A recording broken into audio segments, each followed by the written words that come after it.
नमस्तस्मै गणेशाय ब्रह्मविद्याप्रदायिने यस्यागस्त्याय ते नाम विघ्नसागरशोषिणे ध्याये स्थिरेण चित्तेन गणेशं सर्वसिद्धिदं बुद्धिप्रकाशकं पूर्णं योगिनां हृदि संस्थितं स्वानन्देशं गणेशानं महावाक्यस्वरूपिणं तत्त्वमस्याकृतिधरं सिद्धिबुद्धियुतं भजे सिन्दूरोद्धूलिताङ्गं तिलकविलसितं चारुगौराङ्गरागं गाणेशाक्षान् दधन्तं स्मितमुखकमलं ज्ञानमुद्राकराब्जं भव्यं चाजानुबाहुं यतिवरममलं शुद्धकाषाय वस्त्रं योगीन्द्रं श्रीगणेशं परमगुरुवरं गणपाचार्यमीडे। परब्रह्म परमात्मा भगवान श्री मयुरेश्वर, समस्त क्षेत्रवासी देवता आणि उपस्थित संत सज्जन हो, भगवान श्री गणेशांना यथार्थ रीतीने समजून घ्यायचं असेल तर एकमेव असलेला मार्ग म्हणजे भगवान श्री मुद्गलांनी सांगितलेलं मुद्गल पुराण. त्या मुद्गल पुराणाचं चिंतन आपण मोरयाच्या कृपेने रोज करतोय. त्यात आपल्याला पंचमस्कंधाचा भाग पुढचा उरलेला त्याच्यावर आज आपण चिंतन करण्याचा प्रयत्न करू. कालपर्यंत राजा जनकाचा आणि नवनारायणांचा संवाद आपण पाहिला. कालचं सगळं व्याख्यान एक सहज त्याची चुणूक कळावी म्हणून सांगतो. काल आपण 2 तास जे विवेचन केलं त्या 2 तासातले फक्त पहिले 15 मिनिटं मुद्दाम आधीचा एक कथाभाग राहिला होता म्हणून तो सांगितला, आणि पुढचे 2.25 तास जे बोललो ते फक्त एकाच अध्यायावर बोललो. हे एवढ्या करता सांगतोय की हा विषय व्यापक किती आहे की एका अध्यायाचं विवेचन सुद्धा आपल्याला 2.25 तास, आणि ते मी खात्रीने सांगू शकतो उडत उडत केलेलं होतं. इतका हा विषय व्यापक आहे. या दृष्टीने समजून घ्यावं म्हणून मुद्दाम तो उल्लेख आपल्या समोर करतो. उरलेल्या अध्यायांचं चिंतन आज करू. शमी मंदाराचा विषय आपल्या समोर आला. शमीचं महात्म्य आपण पाहिलं, मंदाराची कथा आपण पाहिली, शमी मंदार मिलनाचा विषय पाहिला, त्यांच्या मुळाशी भगवंतानी स्थान कसं घेतलं ते पाहिलं. मग दुर्वेचं विषय पाहिला आणि दुर्वा निर्माण कशी झाली, दुर्वेला वेगवेगळे वरदानं कसे मिळाले, दुर्वेमुळे भगवान प्रसन्न कसे होतात हा सगळा विषय पाहिला. भगवंताला काय चालतं हे सांगताना शमी मंदार दुर्वा पहिल्या, सिंदुराची कथा आपण पाहिली. त्याच्यामुळे शेंदूर, शमी, मंदार, दुर्वा या भगवंताला चालणाऱ्या गोष्टी आहेत. आज आपल्या कथेचा सुरुवातीचा भाग येतो भगवंताला न चालणाऱ्या गोष्टीपासून. भगवंताला न चालणारी गोष्ट कोणती? शास्त्रांनी सांगितलं, मोरयाला बिलकुल न चालणारी गोष्ट त्याला तुळस असं म्हणतात. मोरयाला तुळस चुकूनही वाहू नये. मुद्गलांनी इतकं टोकाला जाऊन सांगितलं की वाहू नयेचा तर विषयच सोडून द्या, दुसऱ्या कोणी वाहिलेली पाहू सुद्धा नाही. आपण तर व्हायचीच नाही, बाकी कोणी वाहिलेली पाहायची नाही. नुसती पाहायची नाही सोडून द्या, त्याच्या पलीकडे मुद्गलांनी वापरलेले शब्द समजून घ्या. अर्थात तसं करण्याची गरज आहे हा त्यातला भाव नाहीये. त्यांनी त्यातली जी तीव्रता सांगितली ती तीव्रता फक्त समजून घ्या. मुद्गल आपल्याला सांगतं की समजा दुसरी कोणी मोरयाला तुळशी वाहिली असेल आणि ती तुमच्या नजरेला पडत असेल तर वेळ पडली तर चप्पल नंतर काढा, पण आधी जाऊन तुळस काढा. या वाक्याचा अर्थ असा चुकूनही लावू नका की चप्पल घालून मोरयाला लागायला सांगितलंय, कारण अर्थ काय लावतील लोक सांगता येत नाही.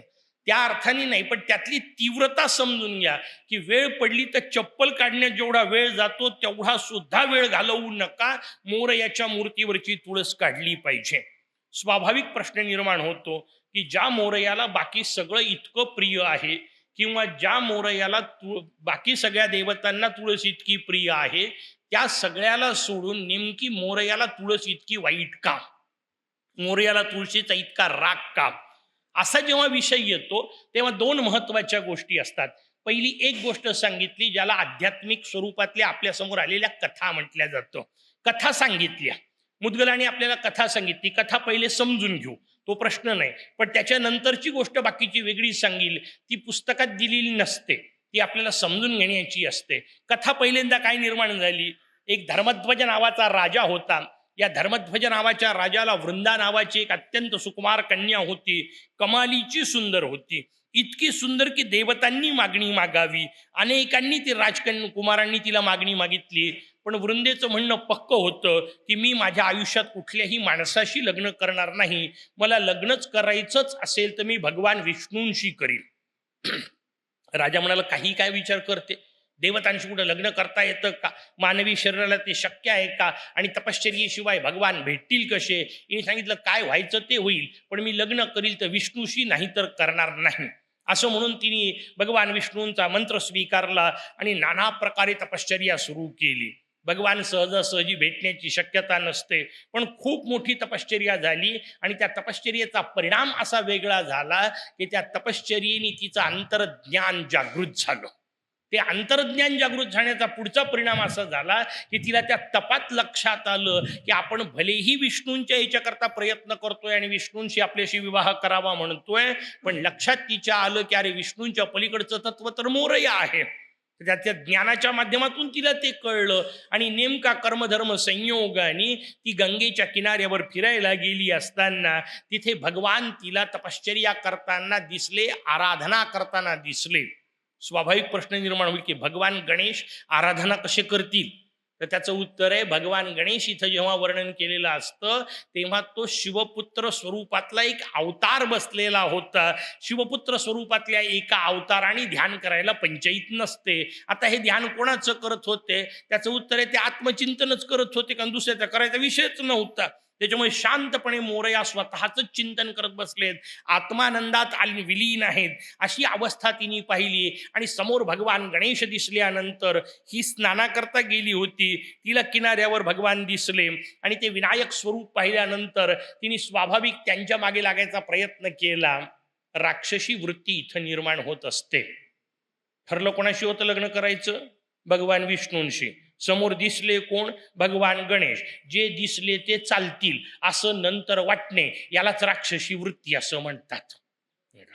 वृंदा खूप चांगली होती, निदान तिने विष्णूच्या आणि मोरयाचा विषय केला, पण राक्षसी वृत्ती आहेत शेवटी, ती लक्षात घ्या. म्हणून तर राक्षसाला जाऊन भेटली. पुढचा विषय तो येणार आहे. राक्षसी वृत्ती कशी? रामायणात पहा ना, हे तुमच्या लक्षात येईल. शूर्पणखा तिकडून आली, तिला समोर रामचंद्र दिसले, रामचंद्र आवडले, ती रामाच्या मागे लागली. रामचंद्र म्हणतात, माझं लग्न झालेलं आहे, मी काही तुझ्याशी लग्न करू शकत नाही, तू एक काम कर, तो माझा लहान भाऊ आहे लक्ष्मण, त्याच्या मागं लाग. ही रामाला सोडून लक्ष्मणाच्या मागं लागली. सकाळी वेगळा संध्याकाळी वेगळा, याला राक्षसी वृत्ती म्हणतात. मध्ये मध्ये बदल करावे वाटतात, त्याला राक्षसी वृत्ती म्हणतात. हे सगळे प्रतीक आपल्याला समजून घ्यायचे. वृंदा मागे लागली मोरयाच्या.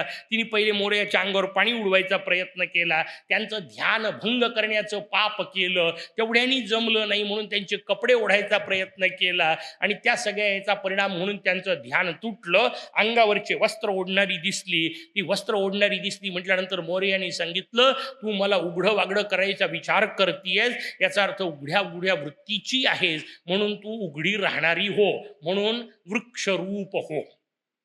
वस्त्राचा संबंध नाही ना, त्याच्यामुळे वृक्षरूप हो, अशा प्रकारचं तिला शाप मिळाला. स्वाभाविक सगळा अहंकार गेला, मनामध्ये आलेले मोठेपणाचे भाव गेले, पाय धरले, भगवंता चूक झाली, कृपया माफ करा, खरं तर मी विष्णूची उपासना करत होती, पण आपलं दिव्यत्व कळलं आणि म्हणून आपल्या मागे लागायचा प्रयत्न केला, म्हणून इत्यादी सगळी विनंती केली. मोरयाने सांगितलं, आता मुखातून निघालं ते निघालं, एक काम कर, तू महागणपतीचं चिंतन कर. म्हणून तिने स्वतःच स्वरूप सांगितलं, स्वानंदेशाचा हिशोब सांगितला. भगवान स्वानंदेश प्रगट झाले.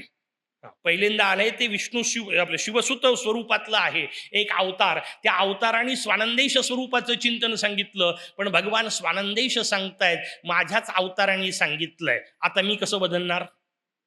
ते म्हणतात, आता मी बदलणार नाही, पण ठीक आहे, तू तपश्चर्या केली तर आता त्याचंही फळ तुला मिळेल, वाईट वाटायची गरज नाही. म्हणजे पहिली महत्वाची गोष्ट, या तपश्चर्येच्या भरोशावर आता सुरुवातीला सांगितलं तसं तू वृक्षरूप होशील. त्यानंतर तुझ्या या वृत्तीचा परिणाम म्हणून जंगलामध्ये गेल्यानंतर तुला एक राक्षस दिसेल, तू त्या राक्षसाच्या प्रेमात पडशील, त्याच्याशी लग्न करशील, त्यानंतर तुम्हा दोघांचा संसार सुखाचा होईल. पण भगवान विष्णू त्या राक्षसाला मारण्याकरता तुझ्यासोबत संग करतील. त्यानंतर तू विष्णूला शाप देईल. त्या विष्णूला शाप दिल्यानंतर विष्णू पाषाण रूपात जातील. ते पाषाण रूपात गेल्यानंतर वृक्ष रूपात तू जाशील आणि मग तुमचं दोघांचं सातत्याने मिलन होत राहील. त्या पाषाण रूप विष्णूला तुझे पानं सतत वाहिल्या जातील. त्या पद्धतीने पुढच्या गोष्टी घडल्या. भगवंतांनी सांगितलं मी तुला स्वीकारणार नाही, पण आता एवढी तपश्चर्या केली तर चल ठीक आहे, तुला एक त्यातल्या त्यात सोय देतो. जर कोणी भाद्रपद शुद्ध चतुर्थीला, पुढचं वाक्य व्यवस्थित ऐकून ठेवा, जर कोणी भाद्रपद शुद्ध चतुर्थीला शास्त्रांनी सांगितलेल्या 21 ही पानांनी पूजन करेल तर त्यात तुझं एक पान त्या दिवशी मला समर्पित केल्या जाईल.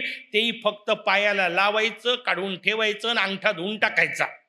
तेवढ्या पुरतं मी तुझा स्वीकार करील, इतर वेळा मी तुझा स्वीकार करणार नाही. हा सगळा शापाशापीचा विषय झाला. त्यानंतर ती जंगलात गेली आणि जंगलात गेल्यानंतर तिला जलंधर नावाचा अत्यंत भयानक राक्षस दिसला.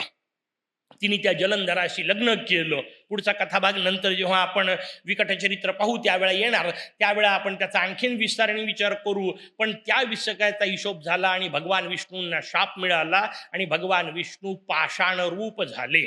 म्हणून गंडकी नदीच्या किनारी येऊन पडले आणि मग गंडकी नदीच्या किनारी जे सगळे पाषाण त्यांना विष्णू स्वरूप समजल्या गेलं. त्याला आपल्या सोप्या भाषेमध्ये शाळीग्राम असं म्हणतात. मग विष्णूच्या नावाचा तो शाळीग्राम आणला जातो. तो विष्णू स्वरूप आहे. त्याला आणल्यानंतर जसं नर्मदेशाबद्दल मी आपल्याला सांगितलं की नर्मदा गणेश आणून बसवला तर त्याला प्राणप्रतिष्ठेची गरज नाही. श्वेतार्क गणेश मूर्ती केली तर त्याला प्राणप्रतिष्ठेची गरज नाही. तसं हा गंडकीचा पाषाण स्वरूप विष्णू आणले तर त्यांना प्राणप्रतिष्ठेची गरज नाही. आणले थेट पूजेत ठेवले तरी चालतात. ते विष्णू आहेत. याचा सगळ्यात सुंदर पुरावा कुठे आहे माहितीये? त्याचं उत्तर हे शाळीग्राम कुठं असतात? 2 जागी असतात. शाळीग्रामाची एक जागा तुमच्या माझ्या देवघरात आणि शाळीग्रामाची दुसरी जागा माहितीये? त्याचं उत्तर आहे सोनाराच्या दुकानात. सोनाराच्या दुकानात जर तुम्ही गेले असाल तर तुम्हाला लक्षात येईल तिथे एक कसोटीचा दगड असं म्हटलं जातं. त्याला म्हणताना ते कसोटीचा दगड म्हणतात, पण तो कसोटीचा दगड हा शाळीग्राम असतो. त्याच्यावर सोनं घासतात आणि त्या सोन्याची जी रेष त्याच्यावर उमटते त्याच्यावर सोनं किती प्युअर आहे हे ठरवण्याची पद्धत असते. सोनं म्हणजे काय? आई लक्ष्मी. ती व्यवस्थित आहे की नाही हे कोण सांगेल? भगवान विष्णू. त्याच्यामुळे शाळीग्राम योग्य पद्धत आहे. त्या शाळीग्रामावरच आपल्याला ते रचना कळू शकते. म्हणून तिथला विषय आला. आता हा झाला सगळा पौराणिक कथेचा भाग. गोष्टी सांगण्याची जी पद्धत असते, मला सांगा अशा पद्धतीचं खरंच होईल का? त्याचं उत्तर आहे नसतं. कोणी अशी वृंदा नावाची पोरगी इतकी मूर्ख नसते आणि मध्येच ती तपश्चर्या करत असताना जर तिला गणेश तत्व व्यवस्थित कळलं तर त्याच्यानंतर त्या अशा अंगावरचे कपडे ओढ्याच्या भानगडीत पडेल का? याचा अर्थ कथा तेवढ्यापुरती घ्यायची नाही. शाप द्यायकरता काहीतरी कारण लागतं म्हणून तिच्या चुका वर्णन केल्या, त्याच्याबद्दलचा प्रश्न नाही. मग हे सगळं सांगायचं काय आहे? त्याचं उत्तर आहे भगवंताला तुळशी चुकूनही वाहू नये. याचा संबंध केवळ याच्याशी नाही, केवळ पौराणिक कथेशी नाही, तर त्याच्या मागे शुद्ध विज्ञान असतं. व्यवस्थित समजून घ्या. भारतीय संस्कृतीमध्ये 3 शास्त्र एकमेकाच्या सोबत चालतात. पहिल्या शास्त्राला ज्योतिषशास्त्र असं म्हणतात, दुसऱ्या शास्त्राला आयुर्वेद असं म्हणतात आणि तिसऱ्या शास्त्राला धर्मशास्त्र असं म्हणतात. हे 3ही शास्त्र हातात हात घालून चालतात. पहा, उदाहरणं देतो 1-2 म्हणजे तुमच्या लक्षात येईल. ज्योतिषशास्त्रानुसार आपल्याला सांगण्यात आलं अश्विनी पौर्णिमा स्वीकारावी. कशा करता? सगळ्यांना आपल्याला माहिती आहे, कोजागिरी. नाही, कोजागिरी आपल्या सगळ्यांना माहिती आहे. अश्विनी पौर्णिमेच्या दिवशी रात्री दूध प्राशन करावं. अश्विनीच पौर्णिमा का? चैत्रात पिलं तर काय बिघडतं का? वैशाखात काय दूध पचत नाही? सगळीकडे चालतं. अश्विनी पौर्णिमाच का? त्याचं उत्तर आपल्याला ज्योतिषशास्त्राने दिलं. कारण अश्विनी पौर्णिमेला चंद्र, ज्योतिषशास्त्रातला शब्द वापरायचा असेल तर पृथ्वीच्या निकटोच्च असतो, सगळ्यात जवळ असतो. कारण त्याचा भ्रमणमार्ग जो आहे तो अंडाकृती आहे आणि त्याच्यामुळे काही वेळा तो दूर असणार पृथ्वीपासून, काही वेळा जवळ असणार आहे. अश्विनी पौर्णिमेची जी रचना आहे, अश्विनी कार्तिकी, ज्याला शरद पौर्णिमा आपण म्हणतो, शरद ऋतूमध्ये चंद्र पृथ्वीच्या सगळ्यात जवळ असतो. सोपं आपल्याला समजण्यासारखं प्रकार सांगतो. ते ज्योतिषशास्त्रातले गणित जाऊ द्या बाजूला, 2-2 ज्योतिषी येतात माझ्यासोबत. समोर, दोघांच्या समोर मी ज्योतिषावर बोलतोय, पण हरकत नाही, दोन्हीचा विषय समजून घ्या. आपल्याला सहज कळणारी गोष्ट कोणती? या 2 पौर्णिमेला पहा, तुम्हाला चंद्रबिंब सगळ्यात मोठं दिसतं. हे तर सर्व दृश्य आहे ना, त्याच्याकरता काही गणित मांडायची गरज नाही. सगळ्यात जवळ आता त्या चंद्राचा आपल्या जवळ येण्याचा परिणाम म्हणजे आपल्याला त्याची चंद्रकिरणं अधिक तीव्रतेने मिळतात. आणि चंद्रकिरणं कशा करता स्वीकारायचे? केवळ बरं वाटतं म्हणून नाही, त्याच्या पलीकडचा हिशोब सांगितला. चंद्रकिरणांच्या माध्यमातून सगळ्या वनस्पती औषधी पुष्ट होत असतात. म्हणून आपल्याकडे कुठली वनस्पती कुठल्या नक्षत्रावर स्वीकारायची याचे पूर्ण तक्तेच दिलेले आहे. केव्हाही वाटलं येता आता झाडं तोडून आणले आणि त्याच्या काड्या गोळा केल्या आणि त्याचे यज्ञ, असं नव्हतं. कुठल्या समिधा कुठल्या मुहूर्तावर घ्यायच्या, कुठल्या वेळेत घ्यायच्या, कुठल्या नक्षत्रावर घ्यायच्या, या सगळ्याचं गणित दिलेलं आहे. कारण त्याच्या औषधी गुणधर्मांचा विचार करायचा आहे. यज्ञाबद्दल बोललोय आपण, की यज्ञामध्ये जे काही समर्पित केलं जातं ते सगळ्यांपर्यंत पोहोचतं. तो जो विषय तो इथं समजून घ्यायचा प्रयत्न करा. मग अमावास्येला म्हणून तेवढ्याकरता आपल्याकडे नियम सांगितला की अमावास्येला कुठलीही पवित्र वनस्पतीला स्पर्शही करायचा नाही आणि स्वीकारायची नाही. म्हणून दुर्वा अमावास्येला काढायच्या नाही, गोळा करायच्या नाही. शमी मंदार अमावास्येला नाही, आदल्या दिवशी काढून ठेवत जा. अमावास्येला कुठल्याही वनस्पतीला स्पर्श करायचा नाही, कारण अमावास्येला चंद्रकिरण त्या वनस्पतीला मिळत नाही आणि त्याच्यामुळे त्यात औषधी गुणधर्म उरत नाही. साधा हिशोब. आता एका बाजूला जर सांगितलं की अमावास्येला चंद्रकिरण मिळत नाहीत, औषधी गुणधर्म नाही, तर वाक्याचा उलटा अर्थ आहे, पौर्णिमेला ते सगळ्यात जास्त मिळतात. म्हणून पौर्णिमेचा विषय सांगितला. अश्विनी पौर्णिमेला सगळ्यात जास्त मिळतात, कारण चंद्र जवळ आहे म्हणून सांगितलं. त्याच्या पुढचा महत्वाचा भाग, ते जर चंद्रकिरण गोळा करायचे असतील तर कशात गोळा होतील? नियम आहे. आपण कोण्याही गावात गेलो तर कोणाकडे जातो? समजा तुम्ही एखाद्या भलत्याच गावात जाऊन पोहोचले, ज्या गावात तुमचं कोणी ओळखीचं नाही, पण तरी त्या गावातल्या कोणाला तरी तुम्हाला भेटायचं आणि ओळख तिथं काढायची आहे, कोणाला पकडाल पहिल्यांदा? त्याचं उत्तर आहे, आपली जी मनोवृत्ती असेल त्यातला माणूस आपण शोधू. म्हणजे माझ्यासारख्याला एखाद्या भलत्या गावात नेऊन सोडलं तर मी त्या गावातला पहिलं मंदिर शोधेल, त्या मंदिरातला पुजारी शोधेल आणि मग बाकीच्या गोष्टी सुरू करेल. कारण ते जुळण्यासारख्या गोष्टी असतात. स्वाभाविक आहे, ज्या त्या माणसाला आपल्यासारखा माणूस आवडतो. कुठलेही पदार्थ त्या पदार्थाशी समरूप असणाऱ्या किंवा सारख्या गुणांच्या असणाऱ्या गोष्टीकडे आकर्षित होतात. एवढं तर आपल्याला साधं सूत्र आहे की नाही? चंद्रकिरण कोणत्या रंगाचे? त्याचं उत्तर आहे पांढऱ्या. कुठल्या वस्तूकडे आकर्षित होतील? त्याचं उत्तर आहे पांढऱ्या. म्हणून तापवायचं काय? दूध. हिशोब का म्हणजे मजेदार आहे, कारण ते दुधात आकर्षित अधिक होणार. ते आकर्षित झालेले बराच वेळ टिकावेत आणि ते अगदी संपृक्त व्हावेत, म्हणून त्या दुधाला आटवायचं. ते दूध आटवून रात्री 12 नंतर चंद्राला नैवेद्य दाखवून प्राशन करायचं. असं दूध प्राशन केलं की वर्षभर तब्येत चांगली राहते. पण असं सांगितलं तर लोक करतील याची गॅरंटी नाही. मग तिसरं शास्त्र सोबत येतं, त्याचं नाव आहे धर्मशास्त्र. ज्योतिषशास्त्राने आपल्याला दिवस सांगितला, आयुर्वेदाने आपल्याला सांगितलं त्या दिवशी दूध प्यावं, दूधच प्यावं. ते फार महत्वाचं आहे. नाही तर आजकाल काय गॅरंटीच नाही. कोजागिरीच्या नावाने जे जे चालतं, नसल मोरगावात चालत, चांगले लोक आहात तुम्ही, मोरगावात अरे समोसे खातात रात्री 12 वाजता. मरण नाही तर काय होईल? ऍसिडिटी होईल. कोण्या वेळा काय खावं? समोस्यावर चंद्रकिरण कसे पडणार आणि त्याचा कोणता फायदा होणार? पण वाटेल ते खात बसतात. नाही सांगितलेलं दुग्ध प्राशन तेवढ्याचाच विषय, पांढरीच गोष्ट जी आहे त्याचा संबंध सांगितला आणि तेही आटवलेल्या दुधाचा विषय सांगितला, वेगळा विषय. पण तसं सांगितलं की करत नाहीत, म्हणून मग धर्मशास्त्र जोडीला येतं आणि धर्मशास्त्र त्याला एक पालुपद लावतं. असं रात्री 12 वाजेपर्यंत जर कोणी जागला तर त्या दिवशी रात्री 12 वाजता महालक्ष्मी हत्तीवर बसून येते आणि ती विचारते कोण जाग आहे. आणि मग जो जागा असेल, को जागरती, त्याच्यातून तो कोजागिरी शब्द आला पुढे, को जागरती, कोण जागा आहे. आणि मग जो जागा असतो त्याला लक्ष्मी प्राप्त होते. हे परफेक्ट जमते, कारण हे सांगितलं का मुकट्याने झाकतात. ती पाहिजे आहे ना सगळ्यांना. लक्ष्मी मिळते म्हटलं की जमलं. आयुर्वेदाकरता सांगितलं तर नाही करणार, पण लक्ष्मी मिळते म्हटलं की मुकट्याने करतील. हा जो प्रवास आहे, माणसाची मनोवृत्ती जी आहे ती मनोवृत्ती त्यांनी बरोबर पकडली आहे आणि त्याच्यानुसार आपले सगळे व्रत बसवलेले आहेत. हा झाला उदाहरणाचा भाग. मला सांगायचं एवढ्या करताय की या सगळ्या गोष्टीचा संबंध आयुर्वेदाशी आहे. जे जे काय आपल्याकडे नियम सांगितले, ज्या ज्या गोष्टी कराव्या म्हणून सांगितल्या त्याचाही संबंध आयुर्वेदाशी आहे, आणि ज्या गोष्टी करू नये म्हणून सांगितलं त्याचा तर 100% आयुर्वेदाशी संबंध आहे. हे आपल्याला व्यवस्थित समजलं पाहिजे. पण आयुर्वेदाने सांगितलं तुळशी वाहू नये मोरयाला. इथं कथांमध्ये मुद्गल पुराण सांगतं आपल्याला, आयुर्वेद सांगतं मोरयाला तुळशी वाहू नये. का वाहू नये? तुळशी तर इतकी चांगली आहे. त्याचं उत्तर आहे बिलकुल चांगली आहे. असंख्य गोष्टी चांगल्या असतात, पण चांगल्या गोष्टींमधल्या सगळ्याच गोष्टी एकत्र चालत नसतात. उदाहरणं 2-3 व्यवहारातले देतो म्हणजे तुमच्या लक्षात येईल. रात्रभर समजा तांब्याच्या भांड्यात तुम्ही पाणी ठेवलं आणि सकाळी ते पाणी प्राशन केलं, तर ते पाणी अमृततुल्य असं आयुर्वेद आपल्याला सांगतो.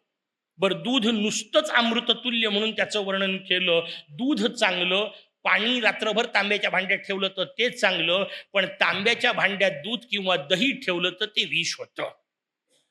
एकत्र चालत नाही. तूप अत्यंत चांगलं, मध अत्यंत चांगला, पण मध आणि तूप एकत्र करून खाल्लेलं चालत नाही. तुम्हाला पंचामृतात नसतं का? लोक पटकन प्रश्न विचारतात. पंचामृतात मध आणि तूप एकत्र नसतं का? त्याचं उत्तर 2 गोष्टी, की तिथं फक्त त्या 2च गोष्टी नसतात, उरलेल्या 3 असतात. आणि त्याच्याही पलीकडचं त्याचं प्रमाण वेगवेगळं दिलेलं आहे. मधापेक्षा तूप दुप्पट सांगितलेलं आहे. म्हणजे 1 चमचा मध वापरा तर 2 चमचे निदान तूप वापरा, हा नियम सांगितलेला आहे. इथं समप्रमाणातला विषय आला की समप्रमाणात तूप आणि मध एकत्र केलं तर ते विष होतं. हे मी फक्त प्रिकॉशन म्हणून सांगतोय, प्रयोग करण्याकरता नाही. नाही तर क्या बात आहे, बसल्या बसल्या सांगितलं, बरं झालं, उद्यापासून तयार करतो, एकत्र देतो. असले प्रकार करू नका. निदान त्यावेळा मी सांगितलं एवढं सांगू तरी नका. सुखाने मुद्गल करू द्या मला. सांगायची गोष्ट, या गोष्टी एकत्र चालत नाहीत. काही काही गोष्टी आयुर्वेदाला एकत्र चालत नाहीत. तसं दूर्वा आणि तुळस एकत्र चालत नाही, आणि मोर याला दूर्वांशिवाय होत नाही. मग मोर याला जर दूर्वांशिवाय होत नसेल तर त्याच्याजवळ तुळस चालत नाही का? त्याचं उत्तर आहे आयुर्वेदातले कुठलेही ग्रंथ काढा आणि त्या ग्रंथांमध्ये या 2 वनस्पतींचे गुणधर्म शोधून काढा. 10-20 श्लोक जरी तुम्ही काढले तर तुमच्या लक्षात येईल प्रत्येक गुणधर्म उलटा आहे. एक पित्त कारक आहे तर एक पित्त हारक आहे. एक शीतल आहे तर एक उष्ण आहे. एक तिक्त आहे तर एक मधुर आहे. एकमेकीच्या पूर्ण विरुद्ध गुणधर्मांच्या या 2 वनस्पती आहेत, आणि म्हणून त्या 2 एकत्र चालत नाही. मोरयाला दूर्वा वाहिलेल्या असतात म्हणून तिथं तुळस चालत नाही.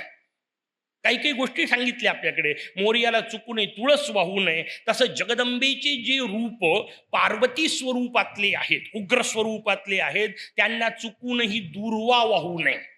म्हणून माहूरची जगदंबा, सप्तशृंगीची जगदंबा यांना दूर्वा व्हायच्या नसतात. बाकीच्या काय वनस्पती व्हायच्या त्या व्हा, त्याच्याबद्दलचा प्रश्न. हा, लक्ष्मी स्वरूप जे आहे त्याला तुम्ही दूर्वा वाहू शकता, म्हणून श्रीयंत्राला तुम्हाला दूर्वा व्हायला हरकत नाही, पण पार्वती स्वरूपाला दूर्वा चालत नाही. भगवान शंकरांना चुकूनही केवडा व्हायचा नसतो. प्रत्येक गोष्टी सांगितल्या. शाळीग्रामाला अक्षत व्हायची नसते. प्रत्येकाला नियम सांगितले, त्याच्या मागे ते कारण आहे. बरं, काही काही गोष्टी इतक्या सूक्ष्मात नेऊन सांगितल्या की त्याचा आपल्या डोक्यात विचार सुद्धा येत नाही. शंखालाही कधी अक्षत वाहू नये. आता तुम्हाला शंखाला अक्षत वाहिली तर काय होतं? त्याचं उत्तर आहे शंखामध्ये पाणी ठेवण्याची पद्धत होती. शंख रिकामा ठेवायचा नसतो, शंख भरून ठेवायचा. त्याच्यावर जर अक्षत वाहिली आणि ती अक्षत जर त्या पाण्यात पडली तर शास्त्राच्या दृष्टीने ते पाणी खरकट झालं, तांदूळ पडला आणि त्याच्यात मग ते प्राशन करता येत नाही. आणि तसं पाणी प्राशन केलं तर उपवास मोडतो. ज्यांना तेवढ्यावरच करायचं असेल त्यांनी करून पहा प्रयोग. म्हणून सांगितलं अक्षत शंखाला व्हायची नाही. प्रत्येक गोष्टीला वेगवेगळे नियम सांगितले, त्याच्या मागचे हे कारण आहेत. म्हणून तर आपल्याकडे पद्धत आहे ना की अभिषेक झाला की पहिल्यांदा ते सगळं पाणी उत्तरे निर्माल्य विसृज्य. का? कारण त्याच्या आधी अक्षत वाहिलेली असते आणि मग ते तीर्थ घेतलं तर चतुर्थी बिघडते. किती बारकाईने विचार आहे की अक्षत वाहिलेलं पाणी सुद्धा, तांदूळाच्या स्पर्शाचं पाणी सुद्धा खरकटं ना, त्याच्यामुळे ते चालणार नाही. हे बाकीचे त्याच्या मागचे नियम आपल्याला वेगवेगळे सांगितले. त्यातला मी आपल्याला हिशोब सांगतोय की भगवंताला तुळशी चुकूनही व्हायची नाही. समजा चुकून वाहिली तर कथानक आले त्याच्यावर 2. एक माणूस होता, त्यांनी अशी अशी तुळशी वाहिली, त्याला असे असे त्रास झाले. काही कामाचे आपल्याला ते कथानक सोडून देऊ, नमस्कार करून वाहणार आहे का? ते एवढं सांगितल्यावर इतकंही करून वाहणार असाल तर तुम्ही तुमचं कर्म. नाही का, नाही व्हायचं. काही जी गोष्ट नाही म्हणून शास्त्राने सांगितली ती मुकाट्याने नाही म्हणून पाळत जा. कायम लक्षात ठेवा, सांगणेवाले आपल्यापेक्षा शहाणे होते आणि ते आपल्या भल्याकरता सांगत होते. याच्यावर आपला विश्वासच असला पाहिजे. तिथं विनाकारण विचारत बसायचं नाही, असं का. शोधून काढा तुम्ही, हरकत नाही, त्याच्याबद्दलचा प्रश्न नाही. जसं आता मी सांगितलं त्याच्यामागे विज्ञान आहे. अभ्यास म्हणून त्याचा जरूर करा, त्याला क्रॉस करण्याच्या भानगडीत पडत जाऊ नका. कारण सांगणेवाल्यांनी तुम्हाला काहीही रॉयल्टी मागितलेली नाही की मी तुला हे सांगतो फायद्याचं, मला एवढे एवढे पैसे पाठव. नाही का, डॉक्टर नाही आहेत ते पेशंटला हात लावायच्या आधी पैसे घ्यायला. नाही का, आपली सगळी पद्धत बदलली आहे ना. शिक्षण क्षेत्र असो की डॉक्टरी क्षेत्र असो, ऋषीमुनींनी सांगितलेलं तत्वज्ञान हे विनामूल्य दिलेली अद्वितीय सोय, लक्षात ठेवा. शिक्षण क्षेत्रात आजकाल किती पूर्वी किती मस्त पद्धत होती. सगळे विद्यार्थी यायचे, पूर्ण शिक्षण घ्यायचे आणि सगळं शिक्षण संपूर्ण झाल्यावर मग जाताना गुरुदक्षिणेचा विषय असायचा. नाही का, इथे येण्याच्या आधीच ऍडमिशन फी घेऊन घेतात की नंतर वर्षभर नाही आला तर ते शाळा विचारतही नाही आला की नाही, करायचंय काय की नको, आमचं झालं काम.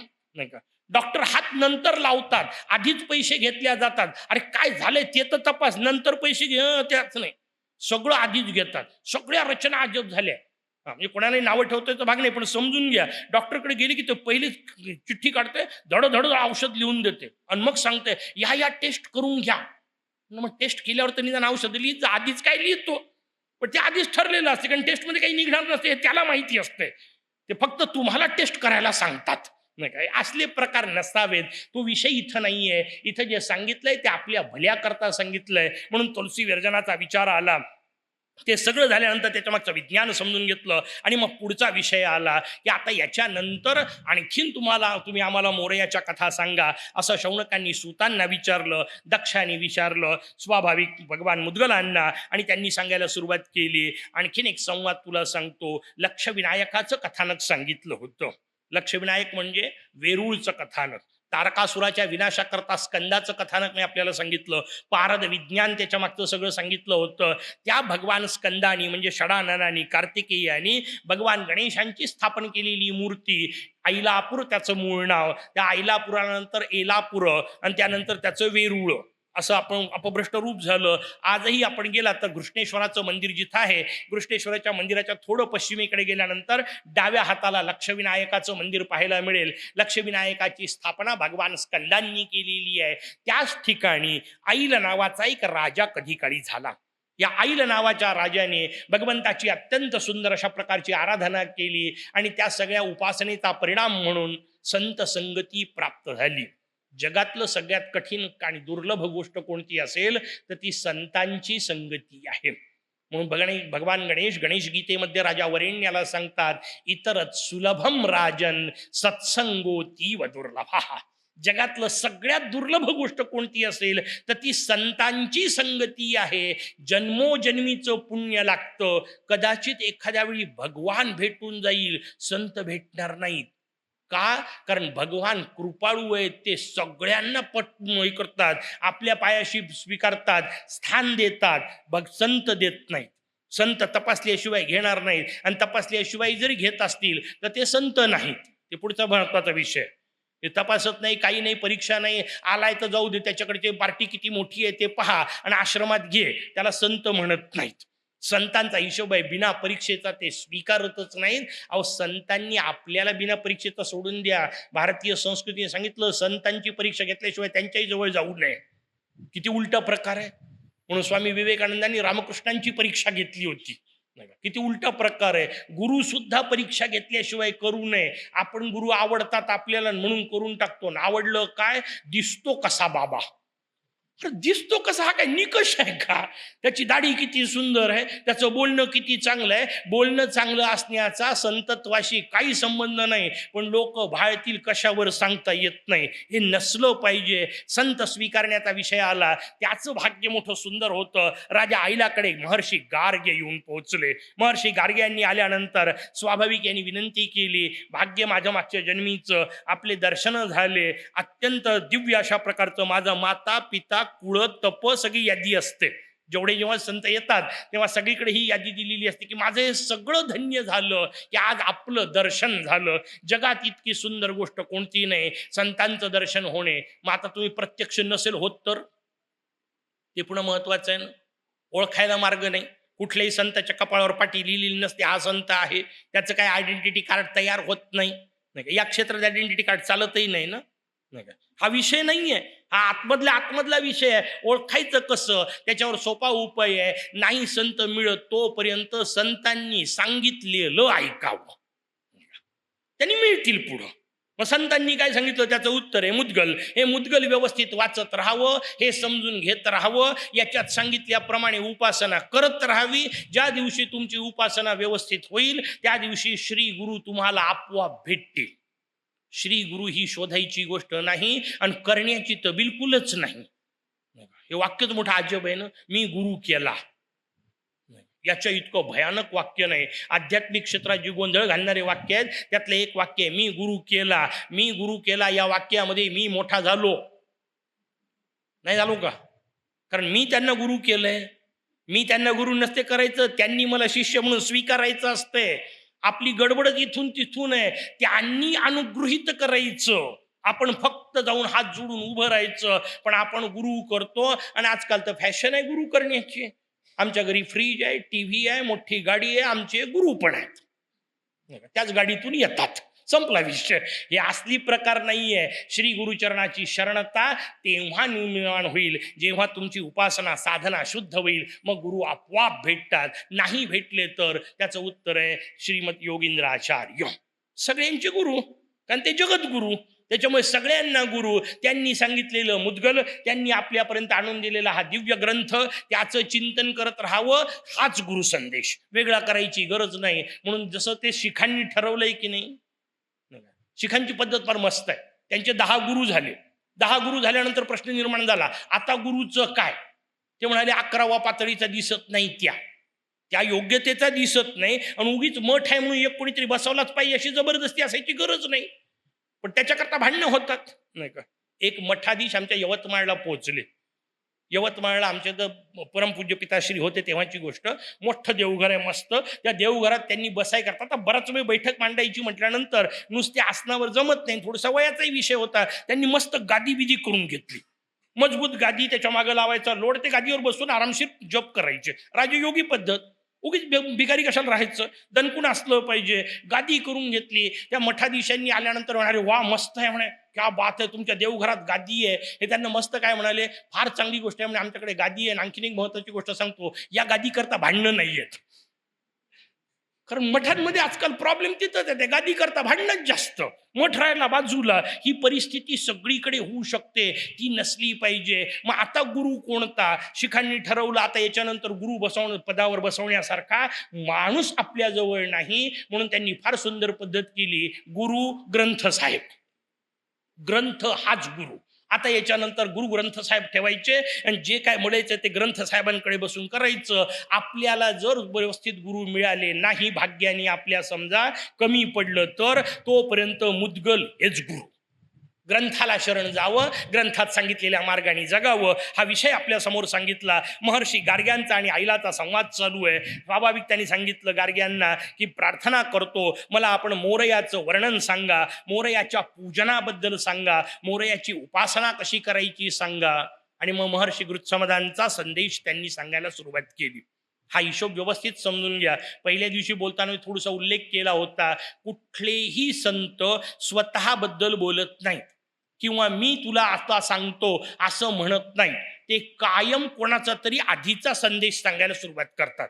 हाच संवाद आधी एकाने हाच प्रश्न विचारला, त्यावेळी त्यांनी दिलेलं उत्तर मी तुला सांगतो. आता गार्ग्यांनी नुसता उपदेश दिला तर आपल्याला पुरेसा आहे की नाही, पण गार्गे स्वतः उपदेश आईला करत नाही. ते म्हणतात मी तुला गृत्समदांचं चरित्र सांगतो आणि त्या निमित्ताने तू गृत्समद चरित्र समजून घे. मग गृत्समदांनी सांगितलेलं पूजन समजून घे. आणि म्हणून त्यांनी गृत्समद चरित्र सांगायला सुरुवात केली. मोठा अजब चरित्र, व्यवस्थित ऐकून ठेवा. पहिल्यांदा नुसती गोष्ट सांगतो, नुसती कथा सांगतो, मग त्याच्या मागचा संदेशाचा विचार आपण करू. कधी काळी या देशामध्ये वाचन कवी नावाचे एक महर्षी झाले. या महर्षी वाचन कवींचा अत्यंत अप्रतिम आश्रम, बहुसंख्य सगळे ऋषी आपल्याकडचे गृहस्थाश्रमी आहेत. हे फार चांगली गोष्ट आहे. म्हणजे असं सांगितलेलं नाही की ब्रह्मचर्यच पाळलं पाहिजे, किंवा असंही सांगितलेलं नाही की संन्यास घेतल्याशिवाय मुक्ती नाही. आपल्याकडचे सगळे ऋषी आरामशीर गृहस्थाश्रमी आहेत. त्या हिशोबामध्ये महर्षी वाचन कवींनी गृहस्थाश्रम स्वीकारला. मुकुंदा हे त्यांच्या पत्नीचं नाव. देवी मुकुंदेसोबत शांतपणे ते संसार करतायत. एक दिवस अचानक दुपारच्या वेळी दारात अतिथी आला. अतिथी कोण? सामान्य अतिथी नाहीये, त्या राज्याचा राजा येऊन पोहोचला. त्या राजाचं नाव आहे रुक्मांगद. कमालीचं सुंदर आहे, असणारच आहे, त्याचं नावच सुंदर आहे. रुक्म म्हणजे सोनं, अंग म्हणजे शरीर. ज्याचं शरीर रुक्माप्रमाणे म्हणजे सोन्याप्रमाणे लखलखीत होतं, असा तो सुंदर युवक येऊन पोहोचला. तरणा बाण राजासमोर येऊन पोहोचला. अत्यंत सौंदर्यपूर्ण असलेला तो येऊन पोहोचला आणि देवी मुकुंदा त्याच्यावर भाळली. देवी मुकुंदा त्याच्या मागे लागली. राजा येऊन तर पोचला. दुपारची वेळ आहे. राजाने स्वाभाविक आश्रमात येऊन सांगितलं, माते पाणी हवंय. मुकुंदेनी अजब प्रस्ताव त्याच्या समोर ठेवला. मी तुझी तहान भागवायला तयार आहे, पण तू माझी तहान भागव. ऋषीपत्नीचं वाक्य राजाच्या कानात तापवलेलं शिसं होतावं तसं गेलं, असं मुद्गल वर्णन करतं. समोरून आलेली ऑफर असताना माणूस इतका चांगला राहतो तेव्हा त्याची कथा लिहिल्या जाते, नाही का? समजून घेण्यासारखे आहेत ते सगळे. चारित्र्य समजून घ्यायचंय. ती ऋषीपत्नी मागं लागते. राजा म्हणतो, माझ्या राज्यात एक स्त्री, त्यात एक ऋषीपत्नी इतका घाणेरडा विचार करू शकते? राजाने तिला वाटेल तशी निर्भत्सना केली, पण ती कामातुर होती. आणि शास्त्रांनी नियम सांगितलाय, कामातुराणाम न भयम न लज्जा. दोन्ही गोष्टी नसतात. तशा अवस्थेमध्ये ती राजाच्या मागे लागली. राजा तडतड करत तिथून निघून गेला. म्हणे, पाणी नको, तुझ्या समोरचा वारा सुद्धा नको. राजा तनतन करत निघून गेला. पण राजाला तिने शाप दिला, अत्यंत मूर्खपणे तू माझ्याशी वागतोय. मी तुझ्या सौंदर्यावर भाळली, पण या सौंदर्याचा विचार न करणारा तू आणि माझ्या या भावनेचा विचार न करणारा तू, तुझं हे सगळं सौंदर्य नष्ट होईल. तुला गलत कुष्ठासारखा भयानक रोग होईल. राजा ताबडतोब जागच्या जागी रोगी झाला. आता पंचायत निर्माण झाली राजाची. हा सगळा रोग घालवायचा कसा? त्याला कर्मधर्म संयोगाने भगवान नारद भेटले आणि मग नारदांनी त्यांना आमच्या विदर्भाचा रस्ता सांगितला. विदर्भाचा रस्ता कशा करता? कारण असाच रोगी झालेला एक तिथं पूर्वी दुरुस्त झाला होता. त्याचं वर्णन आपण पाहिलं, देवराज इंद्र अहिल्या कथेतला, नाही का? ते येऊन पोहोचले होते कळमला. कळमला ज्या कुंडामध्ये देवराज इंद्रांचा रोग गेला, त्या कुंडात जाऊन तू स्नान कर, म्हणजे तुझा रोग दूर होईल, असं देवर्षी नारदांनी सांगितलं. म्हणून रुक्मांगद गेला तिकडे. पण ही झाली एक कथेची बाजू. दुसरा विषय सुरू झाला. इकडे रुक्मांगद तंतन करत निघून गेला, पण मुकुंद अत्यंत विव्हळ अवस्थेमध्ये आहे, तडफड करतीये. आता नेमकं काय करायचं? देवराज इंद्रांनी पाहिलं, एक अत्यंत सुयोग्य काळ आहे, अप्रतिम संतती जन्माला येऊ शकते. देवराज इंद्र रुक्मांगदाच्या वेशात आले.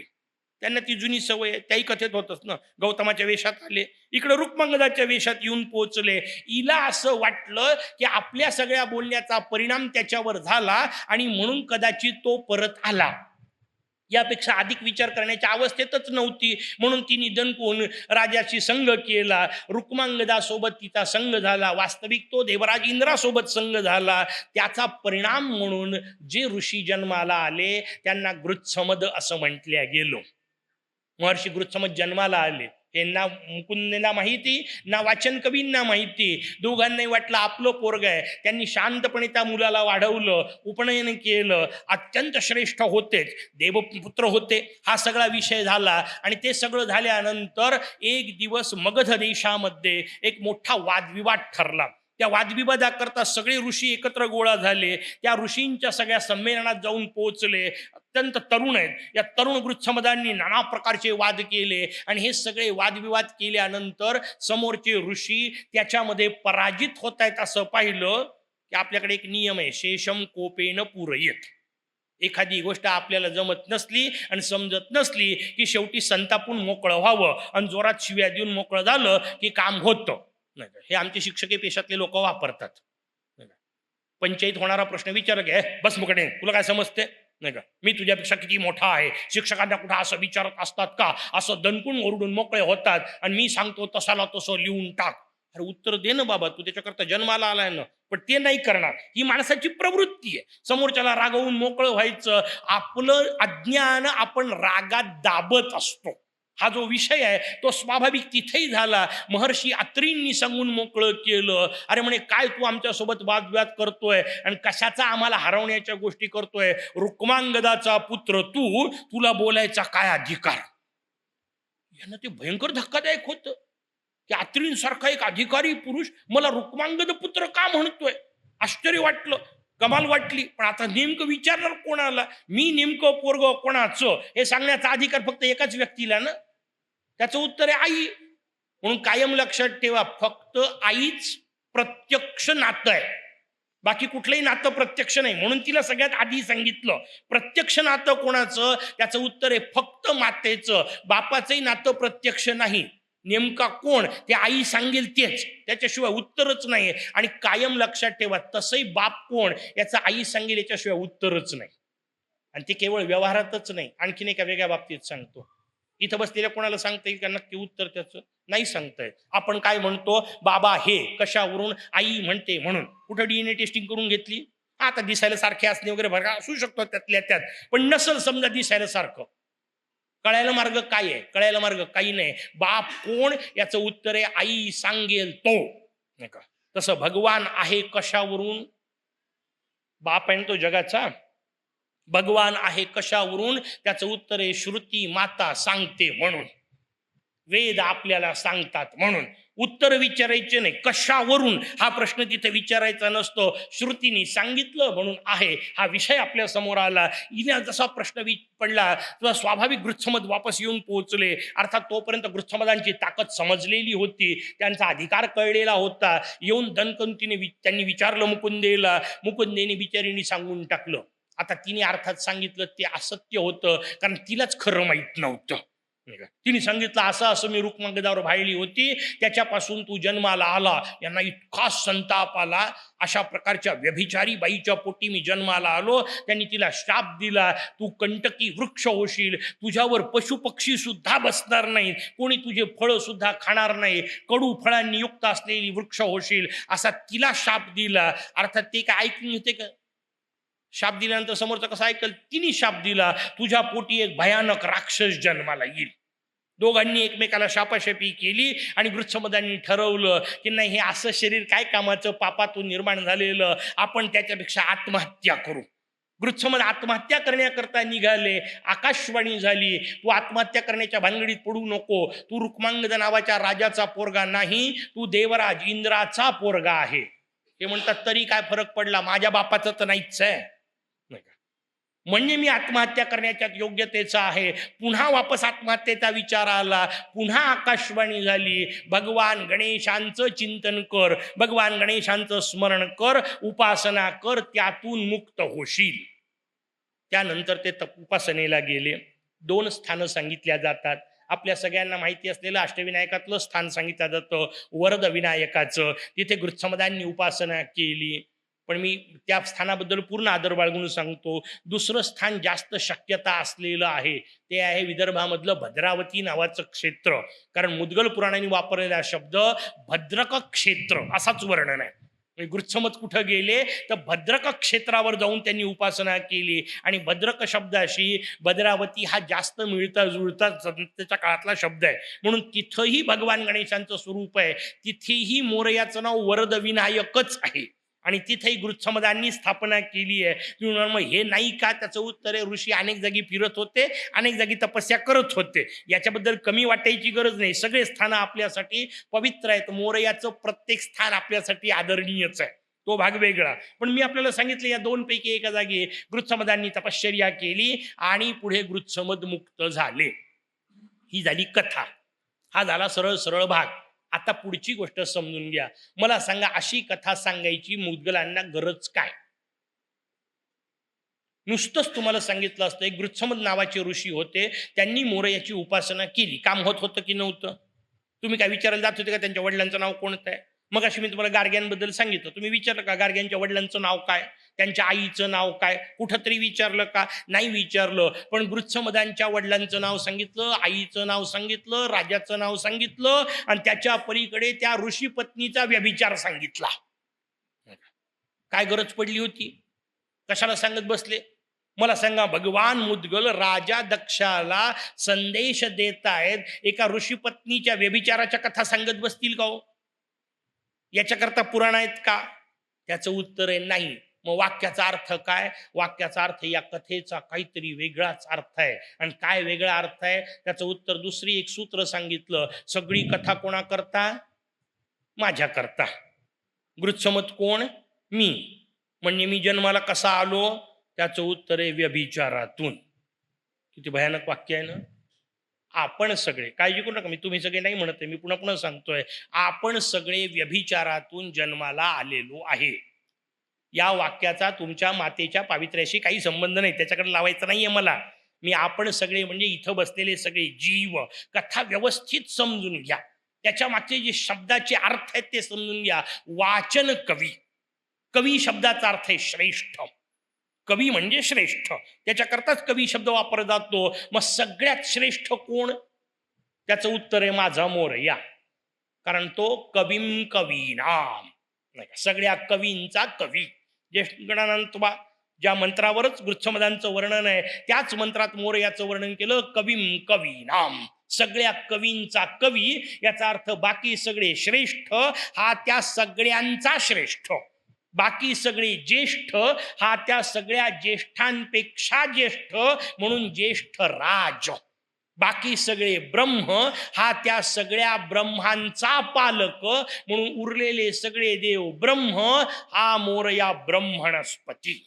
कारण हा सगळ्या ब्रह्मांचाही पती, त्या सगळ्या ब्रह्मांचाही पालक. ज्येष्ठ राजाचं वर्णन आपल्या समोर आलं. मग वाचन कवी शब्दाचा अर्थ काय? त्याचं उत्तर आहे मोरया.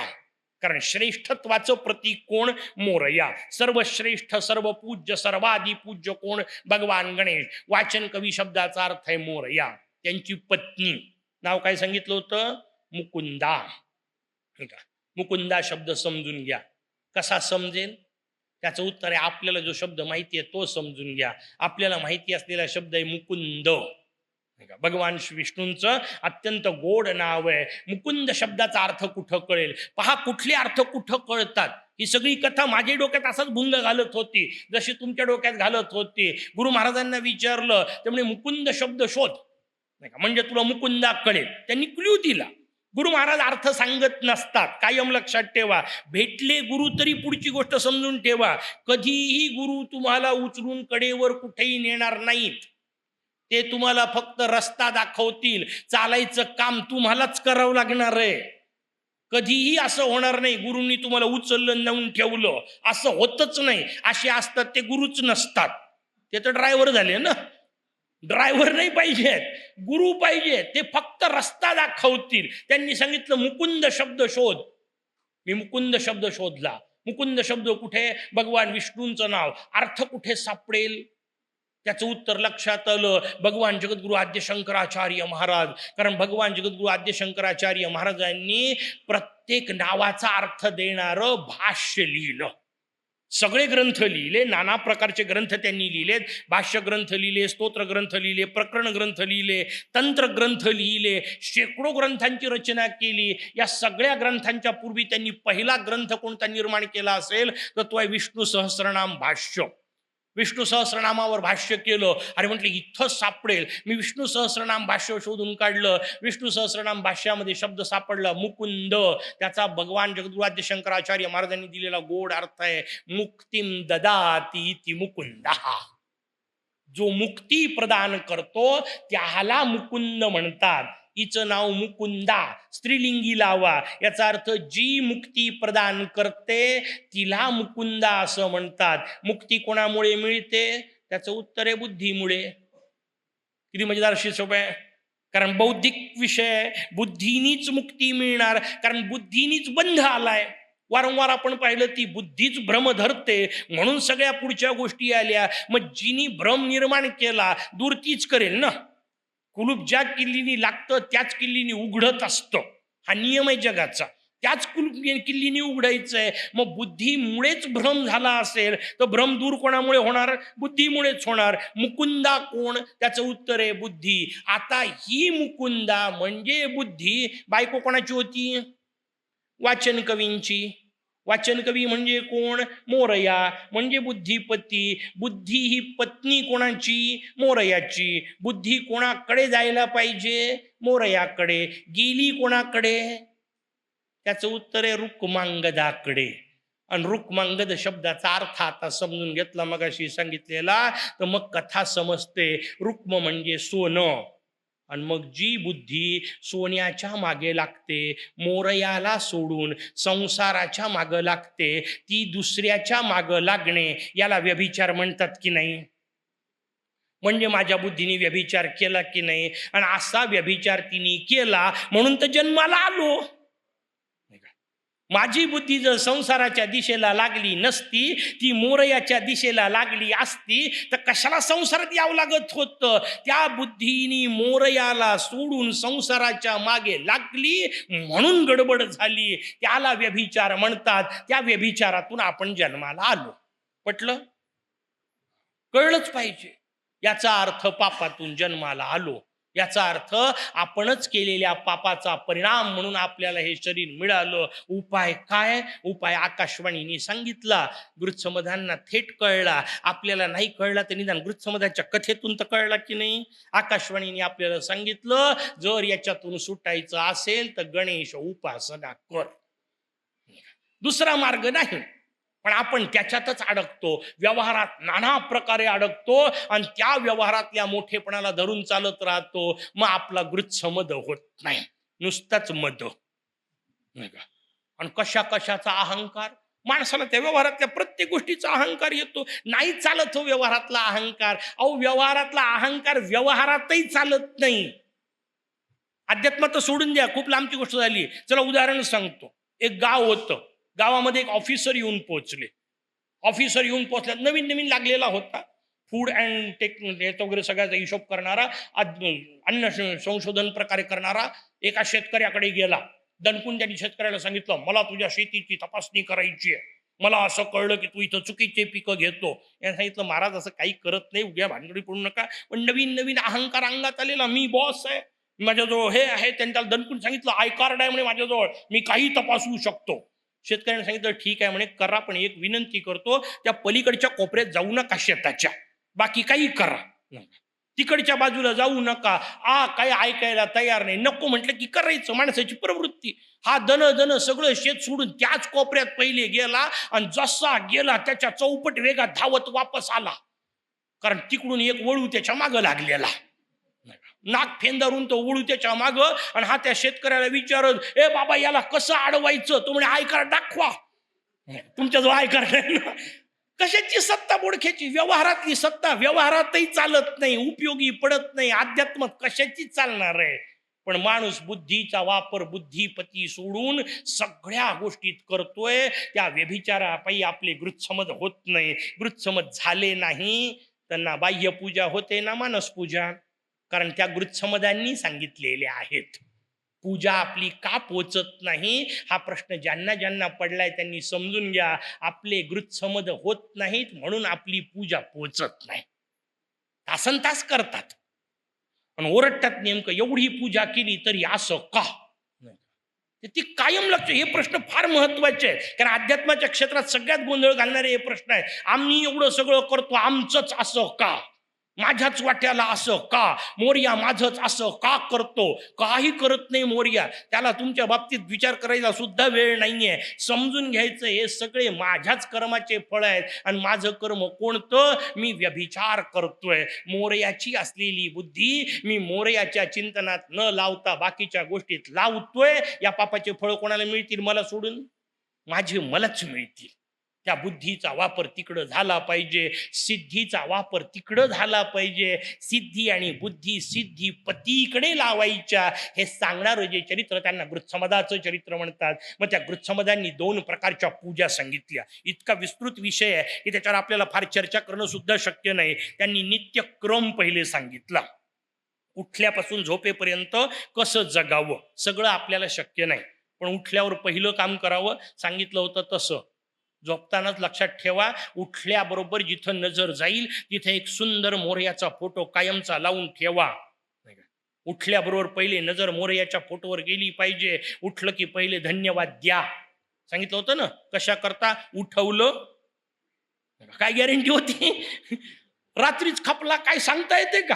काही गॅरंटी नाही. बाकीचे म्हणून तुझ्या पेपरला बातमी, रात्री झोपले तेव्हा होते, नाही का, रात्रीच केव्हा तरी गेले, माहीत सुद्धा नाही, होऊ शकत नाही, अत्यंत सहज शक्य आहे. भगवंताचा प्रतिमा समोर असावी, उठल्याबरोबर पहिले भगवंताचं ध्यान करावं, त्यानंतर स्वतःचे हात पहावेत. भारतीय संस्कृतीने पहिला हिशोब सांगितला, कराग्रे वसते सिद्धी, करमध्ये मयुरेशः, करमूले मयुरेशः, करामध्ये सरस्वती, कराग्रे वसते बुद्धी, करमध्ये कराग्रे वसते लक्ष्मी किंवा सिद्धी, करमध्ये सरस्वती म्हणजे बुद्धी, करमूले तू मयुरेशः, प्रभाते कर दर्शनम. पहिल्यांदा हात पहावा. का? काय सुंदर कल्पना आहे हो. पहिले उठल्यावर मोर्या पहावा ते ठीक आहे, एक पहिला विषय झाला. त्यानंतर आपला हात पहावा. का? त्याचं उत्तर आहे, आपल्याच हातात आहे आज दिवसभर काय करायचं. काय सुंदर कल्पना आहे. मी आज दिवसभर कसं वागायचं ते माझ्या हातात आहे, आणि म्हणून मी स्वतःचे हात पाहून ठरवील. सिद्धी, बुद्धी आणि मोरया एवढ्याच करता हे हात वापरील. म्हणून पहिल्यांदा हस्तदर्शन करावं, मग जमिनीला वंदन करावं, भूमातेला प्रार्थना करावी, तिच्यावर पाय ठेवणार आहोत आपण. वेगळ्या अर्थाने अपमान आहे. व्यवहारात कोणाला पाय लागला ते नमस्कार करता की नाही? आता तिला दिवसभर लावणार आहे, किती वेळा नमस्कार कराल? मग उलटा प्रकार सांगितला, तिच्यावर पाय ठेवायच्या आधीच वंदन करावं, भूमातेला वंदन करावं, मग सकाळी मुखमार्जन इत्यादी गोष्टी कराव्यात, त्यानंतर ध्यान करावं. आणि ध्यान करताना सहस्रारामध्ये भगवान गणेशांचं ध्यान करावं. सहस्रारे पद्मे हिमशशिनिभे कर्णिका मध्यदेशे चिंता रत्न विनर्मिते मणिमयी पीठे निषन्नम प्रभुम सोहम ब्रह्मगणाधिपम गजमुखम सिद्धिबुद्धी समेतम गौरी शाच्युत भास्करादि जनकम विघ्नराजन नमामि. काय सुंदर रचना आहे. आपल्या इथे सहस्रार कमल अशी कल्पना असते. सांगितलेलं शास्त्राने 1000 पाकळ्यांचं कमळ आहे, त्याच्यामध्ये चिंतामणी रत्नानी निर्माण केलेलं सुंदर मोरयाची बैठक आहे. त्याच्यावर मोरया सिद्धिबुद्धी सह बसलेले आहेत. दशभुजा अशा प्रकारचं ते दिव्य स्वरूप. आणि गौरी शाच्युत भास्करादि जनकम, या सगळ्यांचा जनक असलेला तो मोरया, त्याचं पहिले चिंतन करावं, मग सगळ्या गुरु परंपरेला वंदन करावं. मोरयाचं वंदन, त्यानंतर सिद्धिबुद्धीचं वंदन, नक्षलाभांचं वंदन, नग्नभैरवांचं वर्णन, मूषकेशाचं वर्णन, आणि मग सगळ्या गुरु परंपरेचं वंदन करावं. मग स्नान करावं. स्नान करताना नमो ब्रह्म कौमंडलो वादी गंगे तुझ्या दर्शने घोर पापा त्रिभंगे, सगळे नियम आपल्याकडे दिले. स्नान करावं. स्नान केल्यानंतर मग पहिल्यांदा सांगितलं तसं द्वादशांगी सिंदूर धारण करावा, त्यावर गंध धारण करावं, मोरयाची उपासना करावी, मोरयाच्या कुठल्या तरी मंत्राचा, आणि मंत्र जर गुरुकृपेने मिळाला नसेल तर जे आवडत असेल त्या नामाचा जप करावा, कारण ती जपायची गोष्ट आहे. काय सुंदर शब्द आहे ना, जप. जप नाही नुसता, जप, जपून करायची गोष्ट, समजून करायची, कारण ती आपल्या सगळ्यात उपयोगी आहे. मोरयाचं चिंतन करावं, पूजन करावं. पूजनाचे सगळे विधी दिलेत, आता सगळं कुठं सांगत बसायचं. त्यांनी आपल्या समोर रचना सांगितली. मग मोरयाचं पूजन, आणि एकदा ते पूजन झाल्यानंतर उरलेला अख्खा दिवस नाही का त्या मोरयाच्या चिंतनात. मग यानंतर मी जे जे काय करील तो शेवटचा शब्द लक्षात ठेवायचा, यद्यत कर्म करो मी तत्तदाखिलम ढुंढे तवा राधनम. यानंतर दिवसभर मी जे जे काय करील ते भगवंता तुझं चिंतन असेल, ते तुझी सेवा म्हणून करेल, या पद्धतीत करावं. अशा पद्धतीची रचना सांगितली. सगळ्यात शेवटी रात्री झोपताना सुद्धा मोरयाला शांतपणे वंदन करून झोपावं, कारण दिवसभरात मला कुठल्याही मोहात तू अडकवलं नाही, याच्याबद्दल धन्यवाद द्यावेत, मग शांतपणे झोपावं, म्हणजे दुसऱ्या दिवशी तो उठवतो. असं झोप. दिनक्रमाचा सगळा विषय आणखी खूप विस्ताराने सांगितला. त्यानंतर त्यांनी मानसपूजा सांगितली. त्या मानसपूजेचा विषय आपल्या समोर सांगताना 84 श्लोक सांगितले. 84 श्लोकात मानसपूजा सांगितली आहे. अतिशय गोड आहे. मुद्गलाची मानसपूजा कमालीची सुंदर. नाही तेवढी जमत आपल्याला. 84 श्लोक पाठ करणे एवढा आपल्याजवळ वेळ नाही. बरं, आपण फार कामाचे ना, त्याच्यामुळे आपल्याला 84 श्लोक म्हणण्या इतका वेळ नाही. गुरु महाराज कृपाळू किती, आणखीन सोपा हिशोब केला. बरं, पूज्य हिरंबराज महाराजांनी आणखीन सोपी करून सांगितली. बरं, मराठीत केली. आता संस्कृती नको, जाऊ द्या. स्वानंदेशा ब्रह्मगणेशा गजाननाची मानस पूजा सावध चित्ते करीतो ती घ्याजी. मठामध्ये जा, सहज मिळेल. स्वानंद स्तोत्राच्या मागे सुद्धा छापलेली असते. निदान तेवढं तरी म्हणा. मानस पूजा करावी. मानस पूजा केल्यानंतर प्रत्यक्ष पूजा करावी. तुम्हाला सगळी मानस पूजा केली, आता प्रत्यक्ष पूजा कशाला? प्रत्यक्ष पूजेचे सुद्धा आपल्या समोर 61 श्लोक सांगितले. मानस पूजेचे 84, प्रत्यक्ष पूजेचे 61च. तुम्हाला असं का? त्याचं उत्तर आहे मनाने दणकून करता येते ना. प्रत्यक्षात सगळ्या गोष्टी कुठं जमतात? मनाने मोठं करता येतं. पण मी तुम्हाला गंमत सांगू का, आपल्या मनातही मोठेपणा नाहीये. चला बसले बसले तुम्हाला एक प्रयोग सांगतो. एक खूप श्रीमंत माणूस होता, गडगंज संपत्ती त्याच्याकडे होती. त्याच्याकडे खूप पाहुणे आले. ते पाहुणे जेवायला बसायचे म्हटल्यानंतर त्या सगळ्या श्रीमंत माणसाने आपल्या हिशोबामध्ये दणान सगळे ताट मांडले. कशाचे? चांदीचे. बरोबर? आपल्या डोक्यातही सोन्याची येत नाहीत. आपल्या डोक्यात जास्तीत जास्त कोणतं? चांदीचं. कारण सोन्याचं करता येऊ शकतं हे आपल्या कल्पनेतही येत नाही. याला कल्पना दारिद्र्य म्हणतात. आता कल्पनाच करायची होती, तुम्हाला धाटा मांडायचे होते का? पण सोन्याचा विचार केला असता, रत्नांनी मढवलेले विचार केला असता, काही बिघडत होतं का? हिरे लावलेले आपल्याला कुठे मांडायचे? पण हिरे लावलेले ताट आपल्या कल्पनेतही येत नाही, कारण आपली कल्पना एक दरिद्री आहे. मग आपण कसे श्रीमंत होणार? कल्पना अप्रतिम असली पाहिजे. म्हणून 84 श्लोक कल्पनेत सांगितले, कारण तिथं कल्पनाच करायची आहे. प्रत्यक्षामध्ये 61 श्लोक सांगितले. त्याच्यातून आपल्याला प्रत्यक्ष पूजा नाही जमलं, निदान शमी मंदार दुर्वा तेवढं काही वाहू नका. काही मोर्याला पाहिजे नाहीये तुमच्या भरोशावर. तसंही कुठं आहे त्याचं? बरं तुम्ही वाहिलं न वाहिलं त्याचं काही बिघडत नाही, आपल्या आनंदा करता. आणि मग दुर्वा काल सांगितल्या तशा 21, आणि काल सांगितल्या तशा व्हायच्या. नुसत्यात आपल्या धरून फेकायच्या नाही. पण आपले लोक एवढे आळशी, त्या मंदिरात गेलं ना की मला काही कीवच वाटते. नाईलाज आहे माझा. नाही का, मला हातात जोडा घेता येत नाही, सवळ्यात असतो म्हणून. नाही तर मी अनेक लोकांना जोड्यानी मारलं असतं. पुजाऱ्यांबद्दल नाही बोलत आहे, नसलेले अर्थ काढू नका. लोक इथं आता ठीक आहे, इथं तर आपल्याला ते हातात द्यावं लागतं, धरलेला माणूस त्याच्यावर हे करतो. इथं वेळ नाही म्हणून जिथं प्रत्यक्ष जायला मिळतं तिथं सुद्धा त्या मोरयावर वाहिलेल्या कित्येक जुड्यांचा दोरा सुद्धा सोडलेला नसतो. एवढाही वेळ नाही तुमच्याजवळ. कुठं त्यांनी पत्र पाठवलंय कसंही करून ये बाबा म्हणून? नाही, ते निवडलेल्या नाहीयेत. त्याच्यात व्यवस्थित आहेत की नाही ते पाहिल्या नाही. 21 दुर्वा व्यवस्थित चांगल्या निवडून त्या मोर्याला व्हाव्यात एवढाही वेळ नसेल तर कशाला फालतू फोटो काढायला येतात क्षेत्रावर? तेवढंच उरलं ना मग सेल्फी, बाकी काय उरलंय? कशा करता यायचं कळलं पाहिजे. हे असले प्रकार नाही. दोऱ्या सकट व्हायचा मोर्या नाही आयुष्यात त्या दोरीचा वापर करून तुम्हाला नाचवल नाही का? मग तो त्याच्या हातात वापरतो दोरी, आणि मग तुमची कटपुतली नुसतीच नसते का? दोरे वाहिले ना.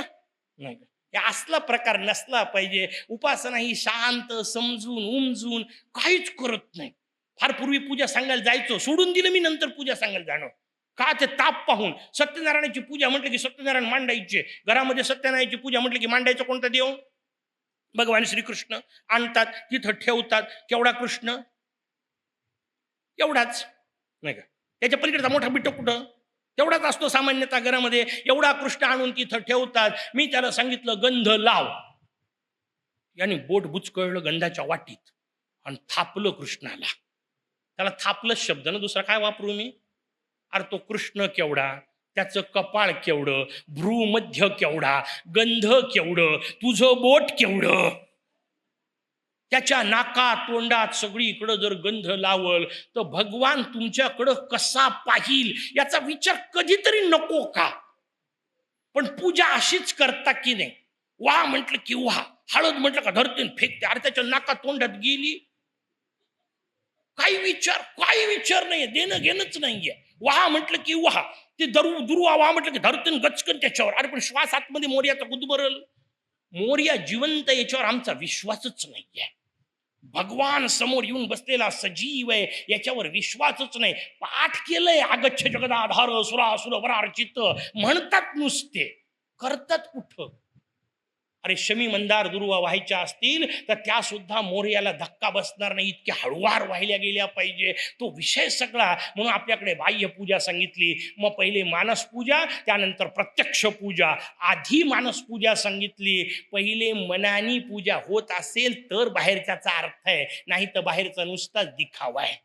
तो विषय आपल्या समोर दोन्ही पूजेंचा सांगितला. आणि मग त्यानंतर भगवान वृक्षमदांचा विषय असल्यामुळे त्यांनी ब्रह्मणस्पती सूक्ताचं वर्णन केलं.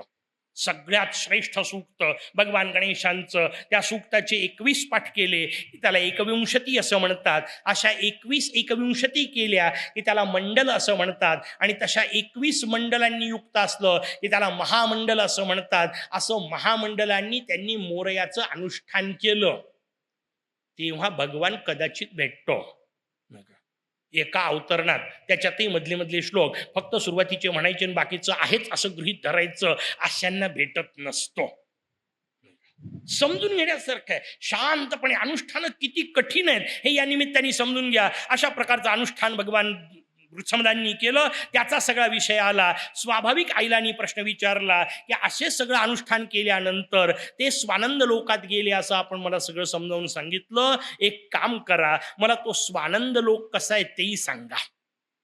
आणि मग पुढचा प्रकार आला. महर्षी गार्ग्यांनी सांगायला सुरुवात केली. स्वानंद लोकाचं वर्णन मी काय तुला सांगू. स्वानंद लोकाचं वर्णन भगवान मुद्गलांच्या कपिलांच्या संवादात सांगतो.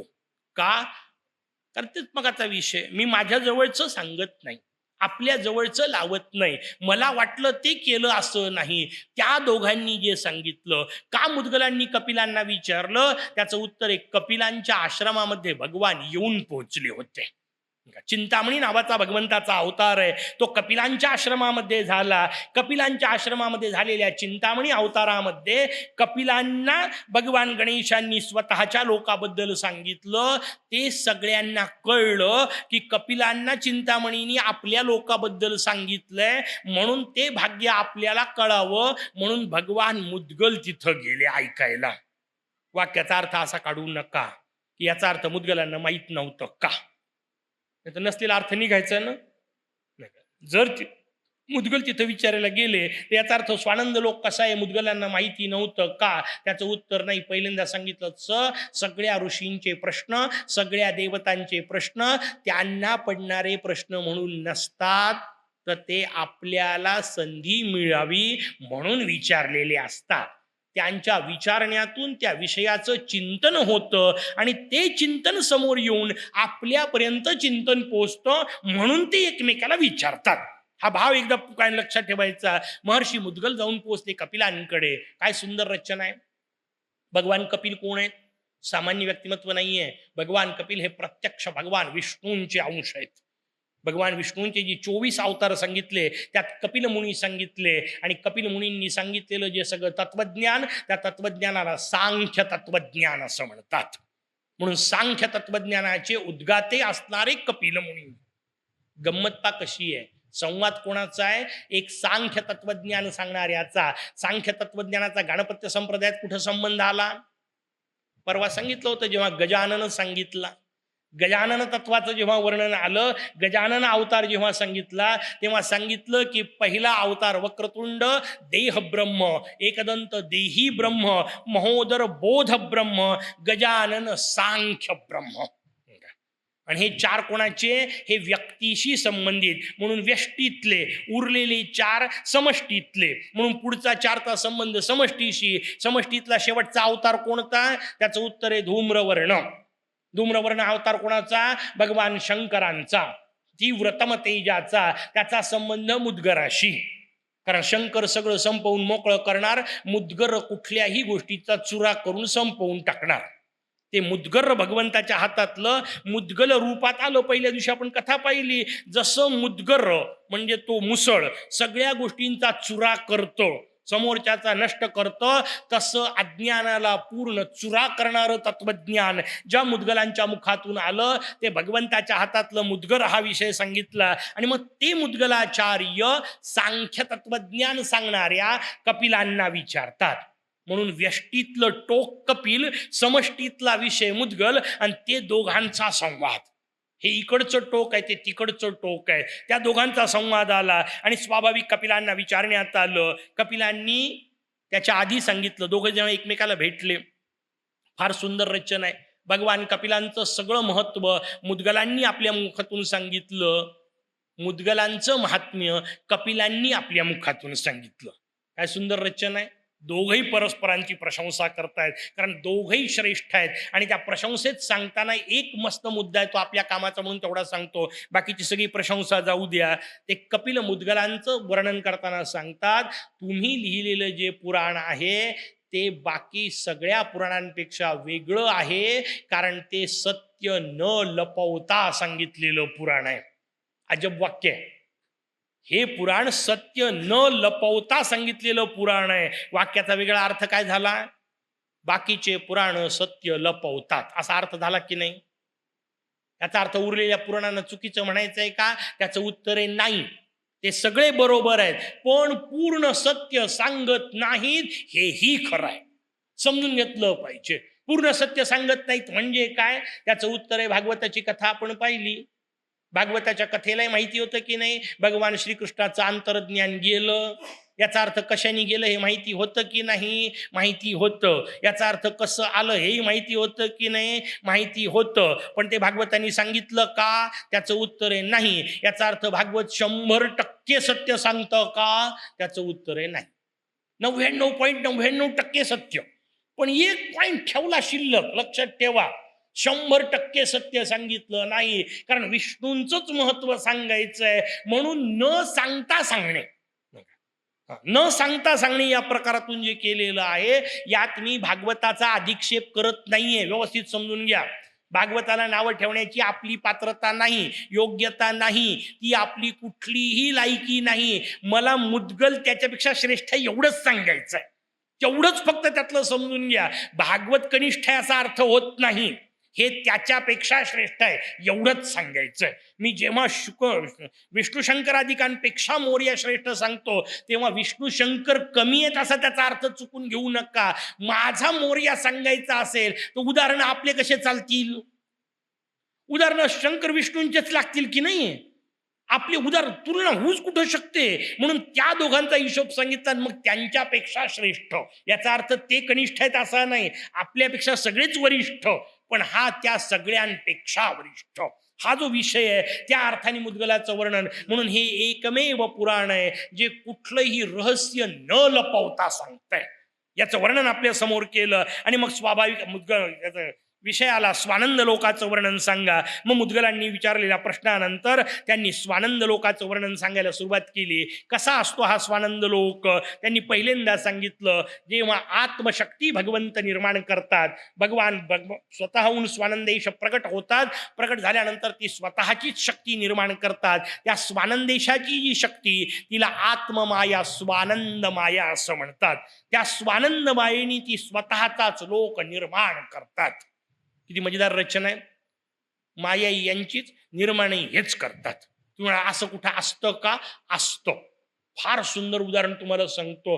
काही काही गोष्टींना, अत्यंत सामान्य गोष्टींना फार मोठं आपल्याकडं भाग्य मिळालंय. त्यात एक अत्यंत छोटा कीटक आहे, त्याचं नाव आहे कोळी. कोळीच म्हणता ना, जाळी करणारा.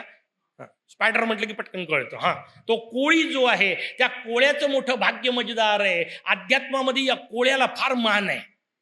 बाकी क्षेत्रात असो का नसो, अध्यात्मामध्ये या कोळ्याला मोठा मान आहे. का? कारण त्याची तुलना थेट परब्रह्माशीच केली आहे.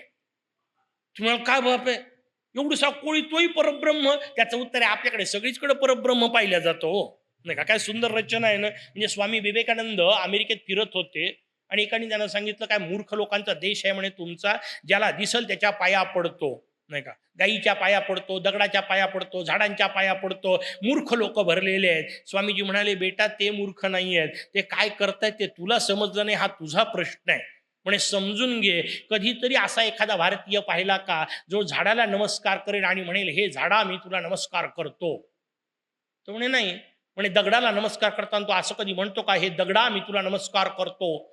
तो म्हणे नाही. म्हणे नदीला नमस्कार करताना कधी म्हणतो का, हे नदी मी तुला नमस्कार करतो? म्हणे नाही. म्हणे मग काय म्हणतो?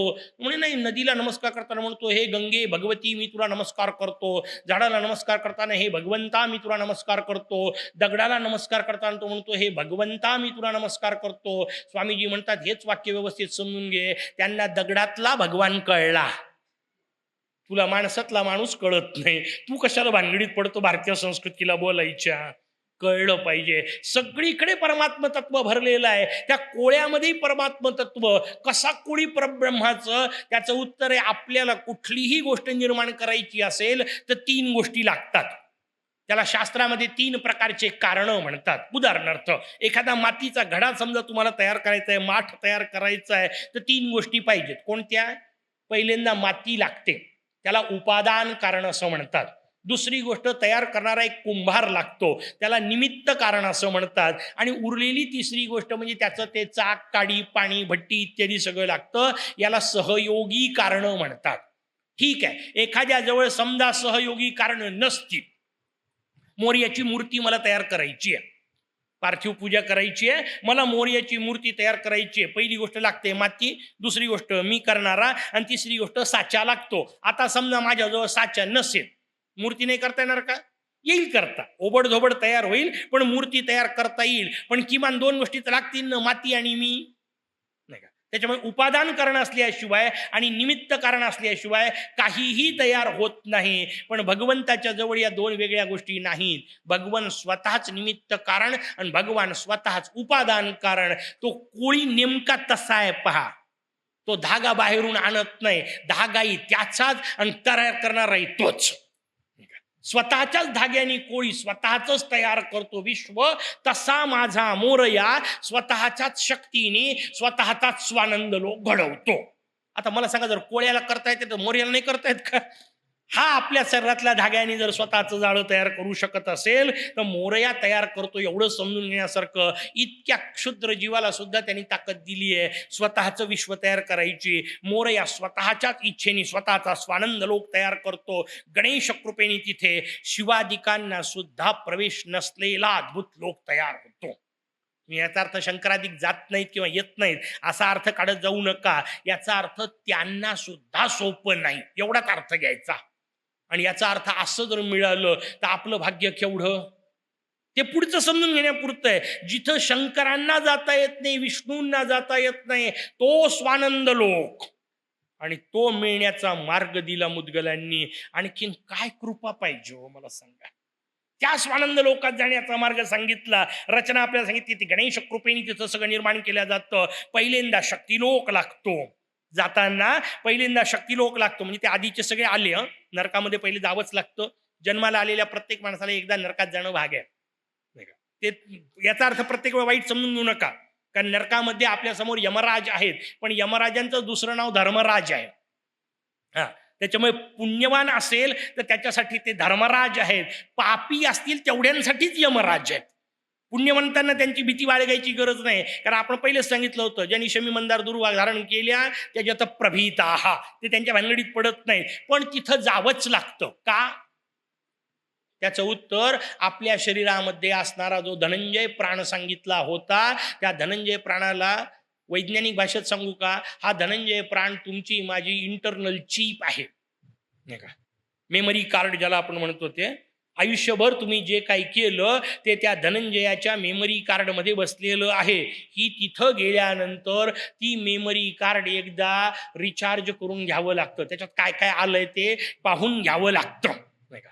इथून जाताना फक्त तेवढी मेमरी कार्ड सोबत जातं, अख्खा कॅमेरा नेता येत नाही. कॅमेरा इथंच, हा 6 फुटाचा कॅमेरा इथंच राहणार, पण चिप सोबत जाते. गेल्यानंतर ती चिप राईट करून घ्यावी लागते, पाहिल्या जाते. आणि काय मजेदार रचना आहे, कधीही करप्ट होत नाही. ही चिप करप्ट झाली असा प्रकार होत नाही. तिथं त्याचं यंत्र जे बसवलेलं आहे, ही चिप वाचायचं, त्या यंत्राला चित्रगुप्त असं म्हणतात, नाही का? ते स्वतःच्या याच्यावर बसवतात, त्याच्यानुसार त्याची विभागणी करून देतात आणि मग पुढचा रस्ता सांगतात. मग इंद्रादित्यांचे लोक लागतात. ते सगळं केल्यानंतर पुढे शक्तिलोक लागतो, त्याला मणिद्वीप असं म्हणतात. तिथं आई जगदंबा राहते, आदिशक्ती राहते. तिच्या सगळ्या नाना प्रकारच्या 9 कोटी शक्तींचं वर्णन केलं. कोटी शब्दाचा अर्थ प्रकार, ते पुन्हा तोच विषय. नाही तर 33 कोटी म्हटलं का लोक ओरडतात ना, एवढे कुठं देव असतात का? अरे एवढे नसतात, तुम्हाला शब्द कळत नाही. इथल्या कोटी शब्दाचा संबंध 33 वर 7 शून्य असा नाही. 33 कोटी याचा अर्थ व्यवहारात आपण शब्द पहा किती वेगवेगळ्या अर्थाने वापरतो. तो उच्च कोटीचा गायक आहे, नाही का? तो उच्च कोटीचा कपडा आहे, उच्च कोटीचा तांदूळ घेतला. आता इथं कोटी शब्दाचा काय शून्य लावत बसाल? नाहीये. कोटी शब्दाचा अर्थ दर्जा, कोटी शब्दाचा अर्थ स्तर, कोटी शब्दाचा अर्थ प्रकार. 33 प्रकार आहेत देवांचे, म्हणून त्यांना 33 कोटी म्हणतात. तसं 9 कोटी शक्ती, याचा अर्थ 9 प्रकारच्या शक्ती. आणि 9 प्रकार कोणते? जे भक्तीत सांगितले ते. कारण ती शक्ती आहे, भक्तीची शक्ती आहे. त्या 9 प्रकारच्या शक्ती नियुक्त असणाऱ्या शक्ती तिथं पाहायला मिळतात. त्यातल्या त्या 3 स्वरूपामध्ये एकत्र येतात. त्यांना महाकाली, महालक्ष्मी, महासरस्वती म्हणतात. त्या पुन्हा एकत्र जेव्हा येतात तेव्हा त्यांना आदिशक्ती असं म्हणतात. त्या आदिशक्तीचा जो लोक त्याला मणिद्वीप असं म्हणतात. पहिल्यांदा मणिद्वीप लागतो, आणखीन समोर ते स्वानंदाचं विमान जातं, त्यानंतर सूर्यलोक लागतो. ऐकून ठेवा, लक्षात ठेवा. कशा करता? जाताना कळलं पाहिजे ना, रस्ता नाही चुकले पाहिजे, नाही का? तिथं काय आपलं चालणार नाहीये, नाही का? लावून घेतलं की मॅप चाललाय आपला व्यवस्थित, कुठलाच मॅप चालणार नाहीये तिथं, नाही का? त्याच्यामुळे आपल्याला मुकाट्याने हे समजून घ्या, असं असं चाललंय की याचा अर्थ व्यवस्थित चाललाय. टेन्शन नसलं पाहिजे, व्यवस्थित जात जा, तिथं बसून मुदगल आठवत जा, म्हणजे नक्की पुढचा रस्ता मिळतो. पहिले शक्तिलोक लागतो, मग सूर्यलोक लागतो असं वर्णन आहे. त्याला सौरलोक असं म्हणतात. भगवान सूर्य तिथे असतात. वालखिल्यादिक ऋषी तिथं वर्णन केले. त्या पुढे गेलं की वैकुंठ लागतो. भगवान विष्णूंचा अलौकिक लोक आपल्याला पाहायला मिळतो. त्याच्या पुढे गेलं की कैलास लोक लागतो. आणि कैलास लोकापर्यंत हे सामान्य सगळे लोक संपले की पुढे स्वानंदाचं परिक्षेत्र सुरू होतं. सगळ्यात पहिल्यांदा एक भ्रामरी नावाची शक्ती लागते असं वर्णन केलंय. भयानक अंधारच अंधार, इतका गुडुप्पा अंधार की काही कळत नाही, ही अवस्था येते. त्या स्वानंदात येऊ की न येऊ, नुसतं स्वानंदाचं चिंतन करायला बसलं तरी डोळ्यासमोर अंधारी येते. पहिला हिशोब तिथंच समजून घ्यायचा. झोप येते, तिथला विषय झोपेचा नाहीये. भ्रामरी शक्ती प्राप्त होते, अत्यंत अंधार पसरतो, स्वाभाविक घाबरण्याची व्यवस्था येते. त्यावेळी त्या विमानाच्याच तेजाने पुढचा रस्ता दिसायला सुरुवात होते. मग पुढं उलटा प्रकार होतो, प्रचंड तेज दिसायला लागतं. जसा अंधार दिसणं शक्य नसतं तसं तेजही सहन होणं शक्य नसतं. ते दोन्ही त्या भ्रामरीचेच स्वरूप आहेत. म्हणून पहिल्यांदा तेज आणि अंधार दिसतो, त्यानंतर आधारा नावाची शक्ती लागते, त्यापुढे कामदायिनी नावाची शक्ती लागते. नाम पुरेसे आहेत ना आपल्याला, नाही का? उतरायचं कुठे आहे? त्याच्यामुळे गावं कोणते लागतात एवढं सांगून ठेवतो. आता त्या गावात काय काय आहे आपल्याला उतरायचंच नाही तर कशाला सांगायचं, जाऊ दे, सोडून देऊ पुढचा विषय. त्याच्यामुळे कामदा शक्ती लागते. कामदायिनी शक्तीच्या पुढे या 3चं वर्णन केलं. यांनाच तिघींना तत्वज्ञानाच्या भाषेमध्ये तत्वमसी असं म्हणतात. त्वम म्हणजे तू, तिला भ्रामरी शक्ती असं म्हणतात. भ्रमित असणारा हा जो जीव, हाच भ्रामरी शक्तीत असलेला त्वम स्वरूप आहे. आधारात्मिका असलेली शक्ती म्हणजे भगवंताचं ईश्वर स्वरूप, त्याला तत्स्वरूप असं म्हणतात. आणि कामदायिनी म्हणजे जे मनात येईल ते देणारी. आणि मग मनात काय यायचं, त्याचं उत्तर एकच गोष्ट आली पाहिजे, मागणं शक्यच नसेल, म्हणजे मागणं सुटणं शक्यच नसेल. भगवंताशिवाय समोर गेल्यानंतर मागितल्याशिवाय कर्मतच नसेल, काहीतरी बोलल्याशिवाय राहवतच नसेल, मागणी मागायचीच असेल तर काय मागावं? एकच मागणी मागावी, एकच इच्छा भगवंताच्या समोर ठेवावी की कुठली इच्छा नसावी. बस हीच इच्छा, याच्या पलीकडची इच्छा नाही. कामदायिनी काय? स्वानंद, बस दुसरं काही मिळू नये, याच्याशिवाय काही मिळवू नये, हीच इच्छा. तिला असी तत्व असं म्हटलं. ही तत्वमसीची रचना आपल्या समोर सांगितली. त्याच्या पुढे गेल्यानंतर इक्षुसागर लागतो, रसाचा समुद्र, उसाच्या रसाचा समुद्र. पृथ्वीवर आपण राहतो तिथं खाऱ्या पाण्याचा समुद्र आहे. विज्ञानाला आणखीन तोही पूर्ण कळलेला नाही. पुराणांनी दधी सागर सांगितला, दुग्ध सागर सांगितला, क्षीर समुद्र. भगवान विष्णू झोपलेले असतात, क्षीरसागराचं वर्णन आलं, दुधाचा समुद्र. पलीकडे गेलं की मोरयाच्या तिथे उसाच्या रसाचा समुद्र, इक्षुसागर सांगितला. त्या इक्षुसागरामध्ये मी राहत असतो, पण असा मी स्वतःला आत्ममायेनी झाकून घेतो. एवढं सगळं सांगितल्यानंतर मोरयानी हे शेवटी पण टाकला. आता एवढं सगळं सांगितलं तर व्यवस्थित नेलं असत काही बिघडत होतं का? मोरया म्हणतो नाही, हे ऐकायला ठीक आहे, ऐकून ठेवतात लोक, बसल्या बसल्या विचार करतात, असं खरंच असल का? संपलं. ज्या क्षणी तुमच्या डोक्यात हा विचार आला, उसाच्या रसाचा कुठं समुद्र असतो का, याचा अर्थ तुम्ही पुन्हा वापस विमानातून पडले. किती मोठी पंचायत आहे. कारण संशयात्मा विनश्यती. शास्त्राने सांगून ठेवलं. मी सगळं सांगत होतो, मुकाटीने विश्वास ठेवायला पाहिजे होता की नाही? मी मुद्गलांनी सांगितलेलं सांगत होतो की नाही? पण आपल्या डोक्यात आला की नाही विचार, उसाच्या रसाचा कुठं समुद्र असतो का? फिटले, त्या क्षणी वापस आले. श्रद्धावान लभते फलम. शास्त्राने नियम सांगितलाय, पूर्ण श्रद्धा असेल त्यालाच फळ मिळतं. बाकीच्यांचं तिकीट मध्येच वापस करून मध्येच उतरवून दिल्या जातं. पुन्हा भ्रामरीत येऊन पडत राहा. पुनरपि जननम पुनरपि मरणम. किती आजब आहे. सगळं सांगितलं होतं. काही गरज होती का विचार त्याच्यावर शंका घ्यायची? मुद्गलांवर शंका. स्वानंद पुंडवर ठीक आहे, नो प्रॉब्लेम. यांना काय माहिती हे खरंच गेले असतील का? नाही गेलो. नाही गेलो तर प्रश्नच नाही. आलोच तिथून आहे. नाही गेलो कसा? नक्की आलो. तुकोबा सांगतात तर मला सांगायला काय हरकत आहे? तुकोबा जर अभिमानाने सांगू शकतात आम्ही वैकुंठाचे वासी आलो याच कारणाशी, तर मी सांगू शकतो आम्ही स्वानंदाचे वासी आलो याच कारणाशी. नाही का? जे बोलिले मुद्गल ऋषी साच भावे वर्ताया. ही अवस्था असली पाहिजे. मी तिथूनच आलोय. कशावरून? हा प्रश्न आहे, नाही का? पुरावा. चला पुरावा देतो तुम्हाला. माणूस कुठून आला ते कळतं. नाही कळत? व्यवहारातले उदाहरण देतो म्हणजे तुम्हाला कळेल. एखादा माणूस पिठाच्या गिरणीवर जातो, वापस येतो, कळतं की नाही कुठून आला? कळतं. एखादा माणूस कोळशाच्या कारखान्यात जातो, कोळशाच्या खाणीमध्ये जातो, वापस आल्यावर कळतं की नाही कुठून आला? कशावरून? कारण तिथं गेल्यानंतर तिथले गुण लागलेले असतात. कळलं का तुम्हाला व्यवस्थित? दुसरा प्रकार सांगतो. काही लोक मंदिरातून येतात, विचारावं लागतं का मंदिरातून आला का ते? नाही, दिसतं.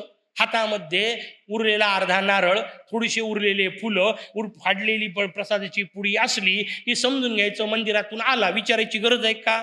म्हणजे तो मंदिरातून आला हे कळतं की नाही?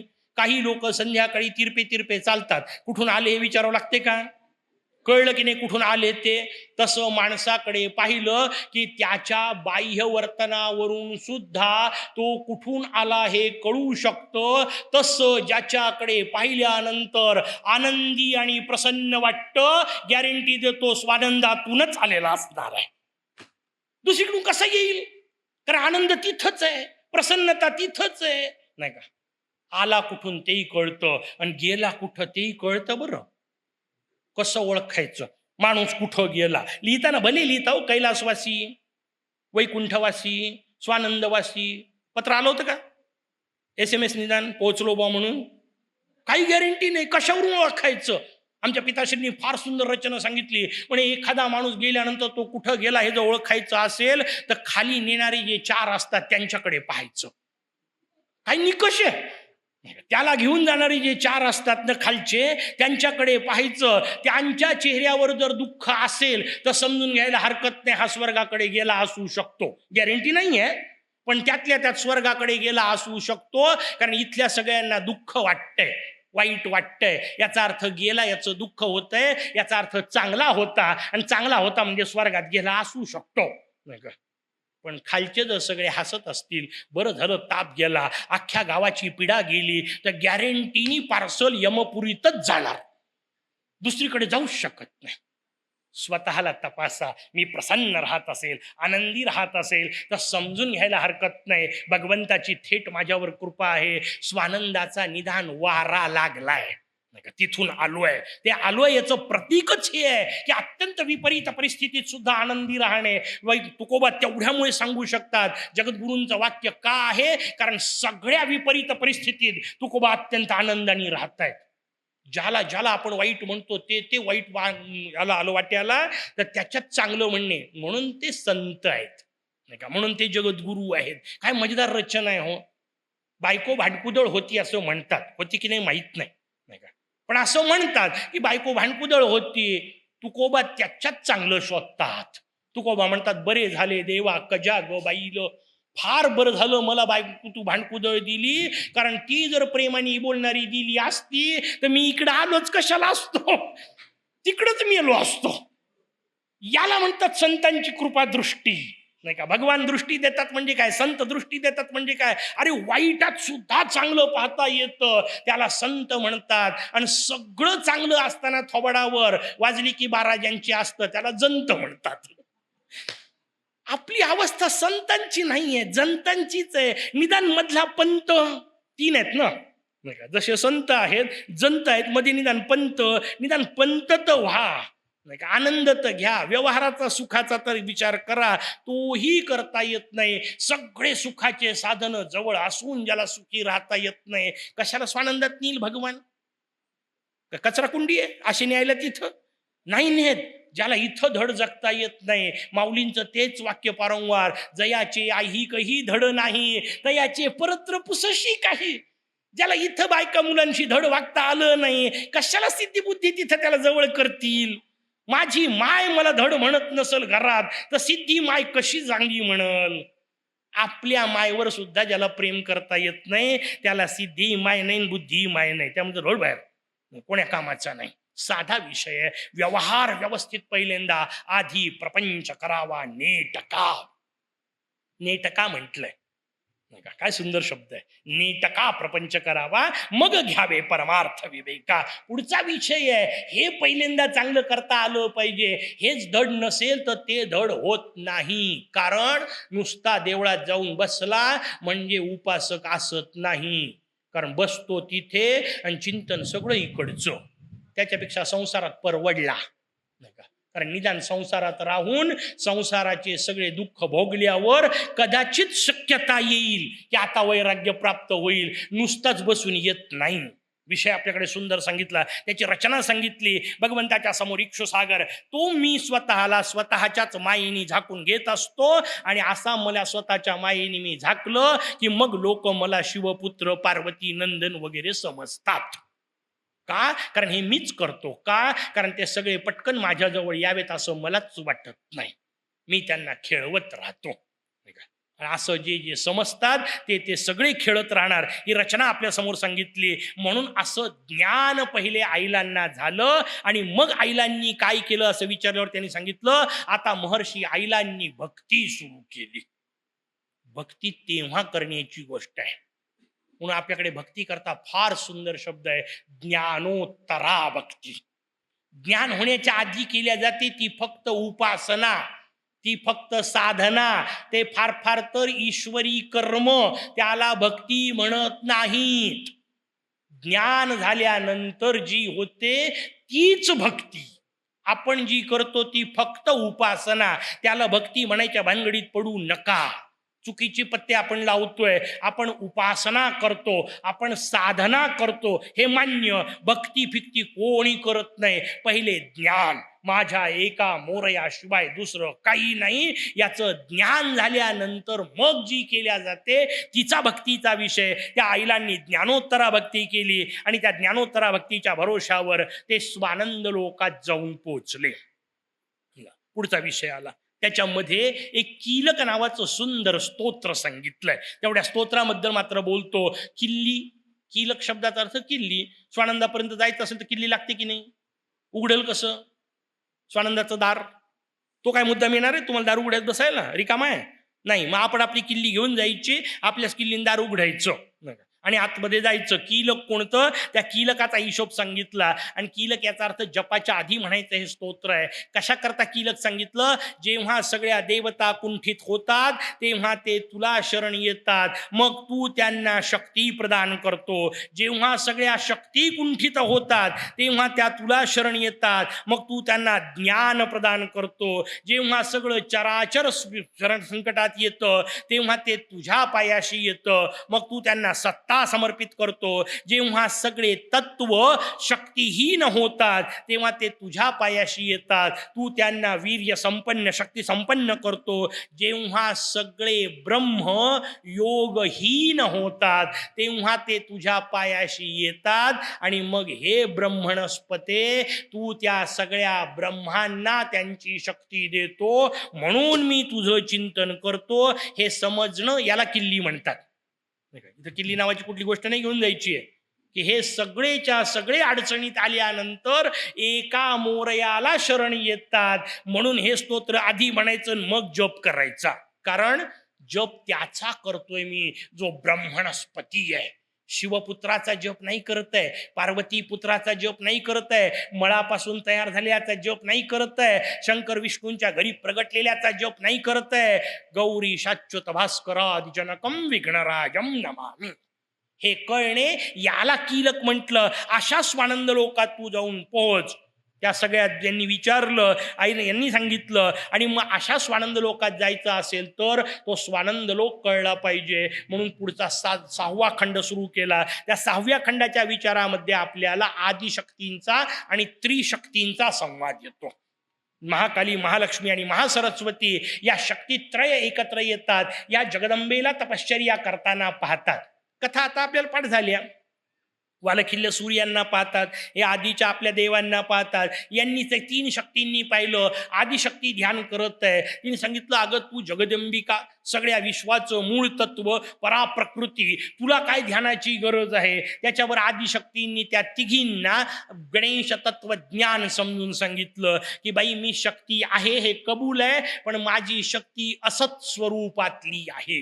आणि असत शब्दाचा अर्थ काय? शास्त्राने असत शब्दाचा अर्थ सांगितला, जे काल नव्हतं आज आहे असं वाटतं, पण उद्या नसणार आहे, त्या असण्याला तसा अर्थ नसल्यामुळे त्याला असत असं म्हणतात. उदाहरणार्थ, हा देह एक कुठला तरी माझा जन्म दिनांक आहे. एक माझा कुठला तरी जन्मदिनांक, त्या दिवशी मी जन्माला आलो, याचा अर्थ त्याच्या आधी या पृथ्वीवर माझं अस्तित्व नव्हतं. देहरूपामध्ये मी इथे नव्हतो. तुम्ही म्हणाल मातीच्या गर्भात होतो की नाही, त्याच्या आधीचा पकडा 9 महिने, जेव्हा पहिल्यांदा जन्माला आलो तो पकडा, तरी काही बिघडत नाही. कुठल्याही क्षणी निदान एक असा क्षण होता की ज्याच्या आधी माझा हा देह अस्तित्वात नव्हता. एका क्षणी अस्तित्वात आला, ती 1ली तारीख. नंतर एक 2री तारीख लिहायची असते ना, माहित नाही आता सध्या म्हणून नाही लिहिली, पण एक दिवस येईलच की नाही. असं काय करता, त्या 2 तारखेच्या मध्ये मी जो घातलेला गोंधळ नाही का, त्याला आपण आयुष्य असं म्हणतो. नाही, 2 तारखांचा खेळ आहे फक्त. कुठल्या तरी एका तारखेला आलो, कुठल्या तरी एका तारखेला गेलो. येण्याच्या आधी नव्हतो, गेल्याच्या नंतर नव्हतो. मधल्या असण्याला किंमत काय? किती अजब आहे की नाही. जर एखाद्या गोष्टीच्या आधी मी नव्हतो आणि एखाद्या गोष्टीच्या नंतर मी राहणार नाही, तर मधलं अस्तित्व किती खरं. जन्माला आल्यापासून जवळजवळ 30 वर्ष मी प्राध्यापक नव्हतो. 30व्या वर्षी नोकरीला लागलो, त्या दिवशी मी प्राध्यापक झालो. तेव्हापासून पोरं मला सर म्हणायला लागले. त्याच्या आधी मला कोणी सर म्हणत नव्हते. आणखीन पुढं 10-20 वर्ष 15 वर्षांनी मी रिटायर्ड होईल. ज्या दिवशी रिटायर्ड होईल त्याच्यानंतर कोणी मला पुन्हा सर म्हणणार नाही. मग मला सांगा, मध्ये त्यांनी जे मला सर म्हटलं त्याच्या भरोश्यावर मी किती सरसर करायची. कधीतरी मी सर नव्हतो, कधीतरी मी सर नसणार आहे. पण गंमत लक्षात घ्या, जेव्हा मी सर नव्हतो तेव्हाही मी होतो, जेव्हा मी सर नसेल तेव्हाही मी असेल. हे सर शब्दाकरता पडणं सोपं आहे, तसं देहाला लावा. जेव्हा देहरूपात नव्हतो तेव्हाही मी होतो, आणि जेव्हा देह नसेल तेव्हाही मी असेल. तो जो कोणी असेल तो मी असेल. आपण त्याला सोडून याला समजत बसलोय. हा दुःखाचा मूळ हिशोब आहे. वेदांत तेवढाच खेळ आपल्याला सांगतंय. मग ती अवस्था कळण्याकरता काय करायचं? त्या जगदंबेनी सांगितलं, अगं मला ताकद आहे कशी, जशी या देहाची आहे तशी. हा देह आहे, या देहालाही ताकद आहे, याला मूल्य आहे, याला सौंदर्य आहे, याच्यात शक्ती आहे, याच्यात प्रभाव आहे, सगळं आहे, पण तात्पुरतं आहे. नाही असं नाही, सगळं आहे पण तात्पुरतं आहे. जगदंबा म्हणते माझी शक्ती तात्पुरती आहे, कारण कधीतरी मी नव्हती आणि कधीतरी मी नसणार आहे. तेव्हा जे काय असणार आहे त्याला मोरया म्हणतात. तुम्ही तिघी जणी त्याचं अनुष्ठान करा. स्वाभाविक त्या तिघींनी मोरया आदिशक्तीला विचारलं की कशा पद्धतीने हे करायचं. त्याच्यावर त्यांनी सांगितलं, अगं असं ज्याला कळतं ना त्यालाच तो मोरया मिळू शकतो. याच्याशिवाय जे राहतात त्या सगळ्यांना कामयुक्त म्हणतात. आणि गंमत अशी आहे, जो कामयुक्त असतो त्याला मोरया कधीही मिळू शकत नाही. एक मजेदार कथा आठवली म्हणून सांगतो. कुठल्या त्याच्यातली नाही, रामायणाशी संबंधित म्हणून मी आपल्याला सांगेल गमतीने, पण रामायणातली नाही. कथाकार जे एक्सटेन्शन करतात ना कथेचं, त्यातला प्रकार आहे. पण ते एक्सटेन्शन फार महत्वाचे असतात. अनेक कथाकारांनी अनेक कथेला पुढचा भाग सांगितला, कथेच्या पुढचा. ते लहानपणी आपण एक कथा वाचली की नाही, एक लाकूड तोड्या होता, जंगलात गेला, त्याची लाकूड कुऱ्हाड पडली, मग तिकडून देवदूत आला, त्याने सोन्याची कुऱ्हाड काढली. नाही का. मग चांदीची कुऱ्हाड काढली, तांब्याची कुऱ्हाड काढली, शेवटी याची कुऱ्हाड याला दिली आणि प्रसन्न होऊन त्या चारी नंतर तिन्ही कुऱ्हाडी त्याला प्रसन्न होऊन दिल्या. कथा आपण सगळ्यांनी ऐकली. एका कीर्तनकाराने याचे एक्सटेन्शन सांगितलं कथेचं. काय मजेदार प्रकार आहे. सगळीकडे कथा जशाल तशा लावायच्या नसतात या अर्थाने. कीर्तनकारांनी सांगितलं म्हणे तोच लाकूड तोड्या काही दिवसांनी पुन्हा त्याच विहिरीपाशी गेला. लाकडं तोडता तोडता तोडता वादळ आलं, आवाज आला आणि त्या लाकूड तोड्याची बायको विहिरीत पडली. पुन्हा नेमका तोच देवदूत तिथून आला. त्या देवदूतानी कमालीची सुंदरी एक काढली. व्यासपीठावर बसल्यामुळे कुठल्याच हिरोईनचं नाव घेत नाही, तुम्हाला जी आठवल ती घेऊन घ्या. एक कमालीची सुंदर हिरोईन काढली आणि लाकूड तोड्याला विचारलं हीच का तुझी बायको? लाकूड तोड्या हो म्हटला. देवदूत म्हटला काय बदमाश आहे तू? मागच्या वेळा कुऱ्हाडी तुला सोन्याची काढून दिली होती, तू नाही म्हटला होता. चांदीची काढली नाही म्हटला होता. प्रामाणिक होता म्हणून मी तुला सगळं केलं. तुझ्याकरता पुन्हा आलो तुझ्या त्या प्रामाणिकपणा करता. म्हणे त्याच प्रामाणिकपणाच्या वेळा तुम्ही जे केलं त्याच्याच पायी मी आता शिकलो. तुम्ही पहिली नाही म्हटलं का दुसरी काढाल, मग दुसरी नाही म्हटलं का तिसरी काढाल, चौथी माझी काढाल, आणि मग मी हो म्हटलं का पहिल्या 3 जर मला द्याल तर मी सांभाळू कशा? कथा तेवढ्या पुरता घ्यायच्या एवढ्या अर्थाने. अशीच एक मजेदार एक्सटेन्शन. हनुमंताचा विषय आपल्याला सगळ्यांना माहिती आहे. भगवान हनुमंतांना सगळ्यात शेवटी बोलावण्यात आलं. जेव्हा भगवान रामचंद्र गादीवर बसले त्यानंतर सगळ्यांचा सत्कार घेतला. देवी सीता तडफड तडफड करतीये. अहो ज्याच्यामुळे सगळं झालं त्याचा तर सत्कारच नाही होत आहे. आणि भगवान हनुमंत शोधावे लागले. शेवटी बोलावलं, येऊन पोहोचले. हनुमंतानी आपली छाती फाडून दाखवली. कथा आपल्या सगळ्यांना माहिती आहे. हनुमंतानी आपली छाती फाडून दाखवली. त्याच्यात रामचंद्र दिसले. कीर्तनकार बुवानी एक्सटेन्शन सांगितलं कथेचं. म्हणे हे सगळं झाल्यानंतर एक वानर हनुमंताकडे गेलं. त्याच्या बुद्धीनुसार त्यांनी प्रश्न विचारला. माकडाची बुद्धी किती असणार आहे? त्यांनी शांतपणे हनुमंताला प्रश्न विचारला. म्हणे हनुमंता तू छाती फाडली तेव्हा आतमध्ये राम दिसले, पण मी तुला एक प्रश्न विचारतो, तुझ्या आतमध्ये राम गेले कसे? यांनी छाती फाडली, रामचंद्र दिसले, त्यांनी त्याच्या लेव्हलवरचा प्रश्न विचारला. म्हणे तुझ्या आतमध्ये राम गेले कसे? पण उत्तर आपल्या कामाचं आहे. हनुमंतानी उत्तर दिलं जागा होती म्हणून. काय उत्तर आहे हो? जागा होती म्हणून. आपल्या आतमध्ये आहे का जागा? जरा चेक करा. उद्या समजा भगवान मयुरेशाला असं वाटलं की मुद्गल पुराणाचा एवढं सुंदर कार्यक्रम यांनी ऐकला, यांच्या मनामध्ये आपण जाऊन बसू, तर मोरया बसल कुठं? आहे का जागा? जे जे काय भरलं आहे त्या सगळ्या उकिरड्यावर मोरया बसत नाही. सहस्रारे पद्मे हिमशशी निभे कर्णिका मध्य देशे. तसं असलं तर मोरया बसल. इथं किती घाण साठलीये. कसा मोरया बसल? पहिलं काम करा स्वच्छ भारत अभियान. इथलं बाहेरचं करा की नका करू. ही घाण जोपर्यंत निघणार नाही मोरया प्रसन्न झाला तरी बसणार नाही. त्यांनी सांगताना त्रिशक्तींना सांगितलं, आदिशक्तींनी अगं कामयुक्त असलेल्याला मोरया भेटूच शकत नाही. आणि आपली पंचायत आपण मोरयाच्या समोर बसून कामना काय करल मोरया?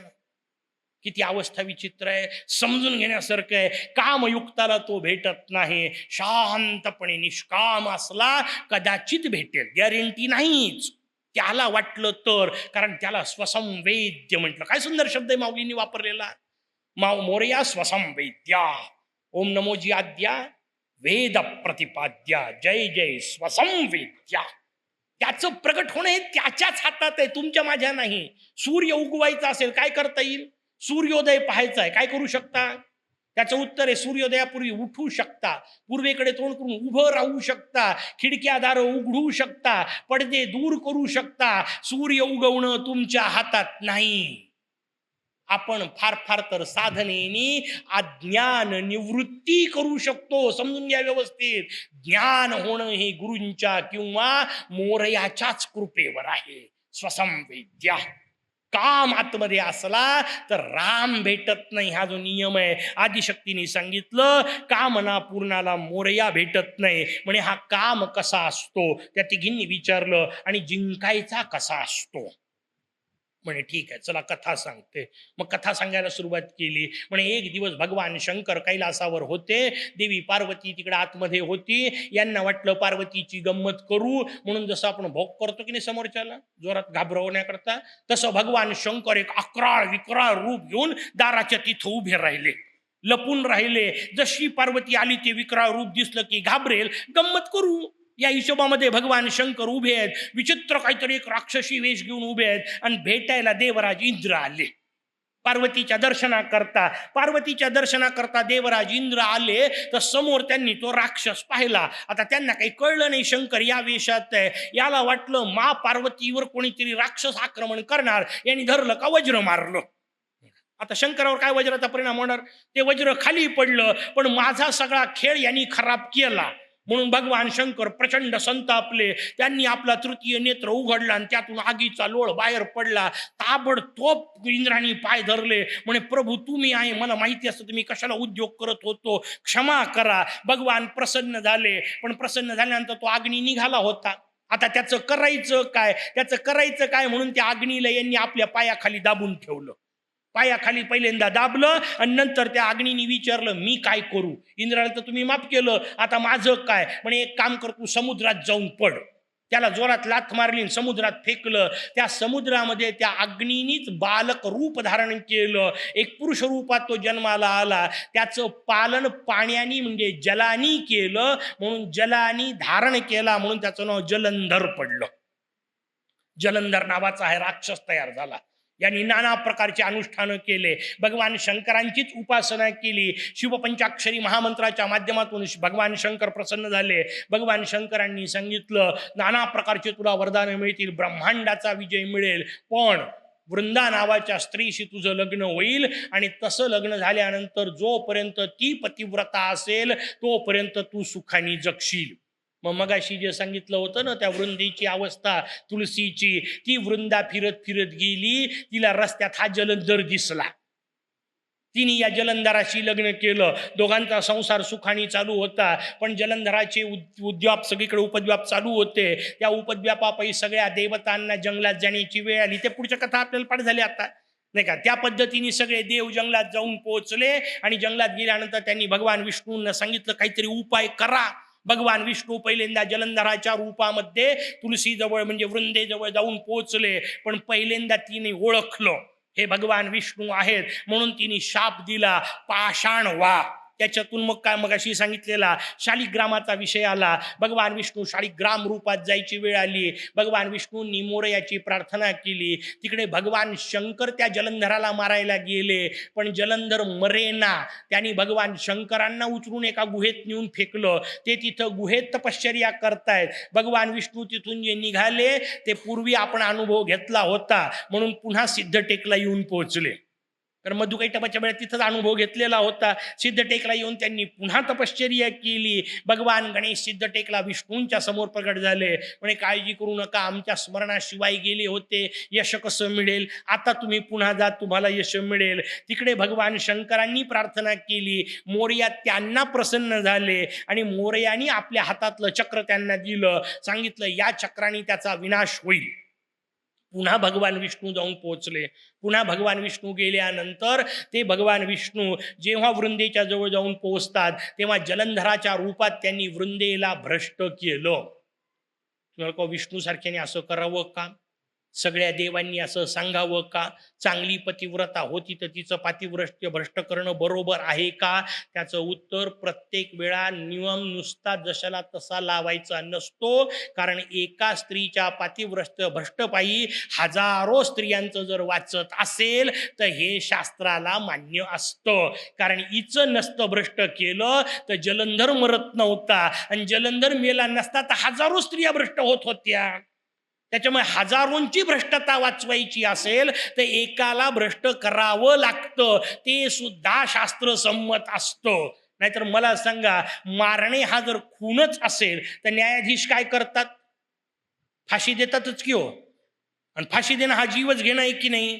म्हणजे न्यायाधीश दोषी झाले की नाही तसा विचार केला तर, पण असं नसतं. का? कारण न्यायाधीशांनी फाशी देणं हा न्यायाधीशाच्या स्वार्थाचा विषय नसतो, तर असंख्यांचं मरण वाचवण्यासाठी या एकाला मारणं आवश्यक असतं. आणि म्हणून ती दोषास्पद नसते. कृती जरी मारणे हीच असली, सैनिकही मारतात. कोणालाही गोळी मारणं वाईट आहे की नाही? टाचणी मारणं वाईट आहे. मग अख्खी गोळी मारणं कशा करता सत्कार करायचा? त्याचं उत्तर आहे ते समोरचे नाही मारले तर ते यांना मारतात.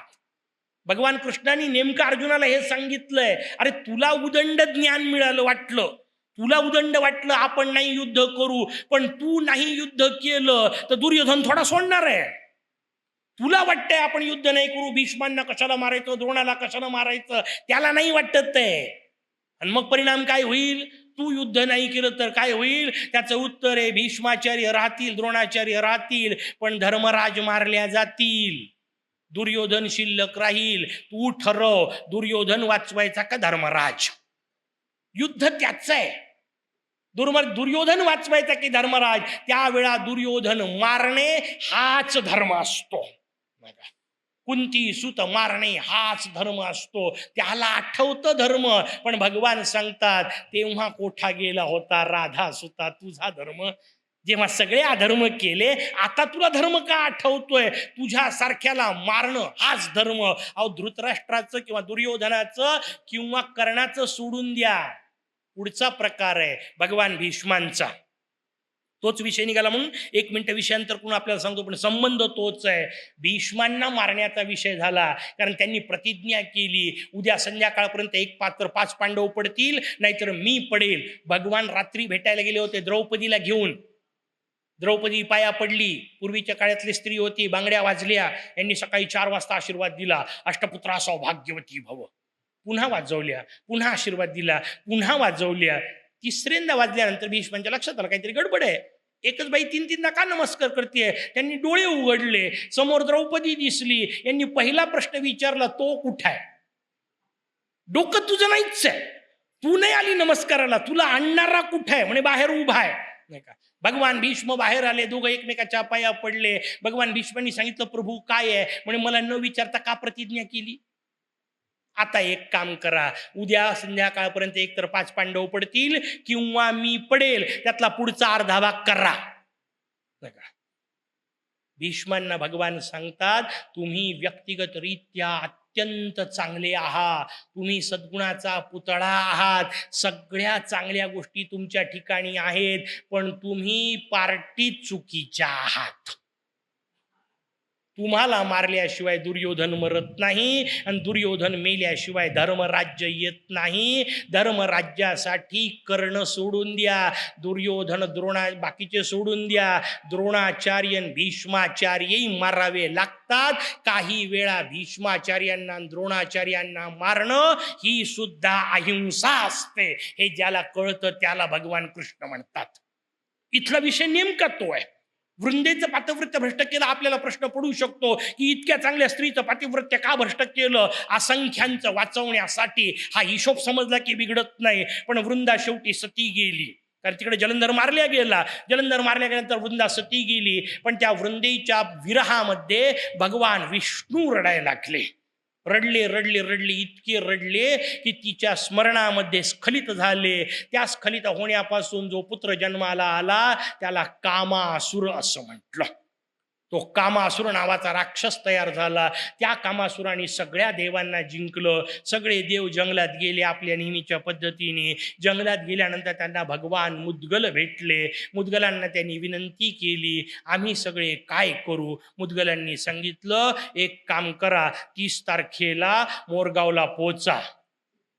उद्या मोरगावला पोचा एवढं सांगितलंय. 30 तारीख आपल्या पुरतं. मोरगावला पोचा, कारण मुक्तीचा मार्ग फक्त मोरगाव क्षेत्रात आहे, मयुरेश्वर क्षेत्रात आहे. स्वाभाविक त्या 3 शक्तींनी विचारलं, मयुरेश्वर क्षेत्राचं असं काय वैभव आहे? ते मयुरेश्वर क्षेत्राचं नेमकं वैभव काय ते पाहण्याकरता उद्या बरोबर 7ला येऊन पोचा, म्हणजे आपल्याला सचित्र पाहायला मिळेल.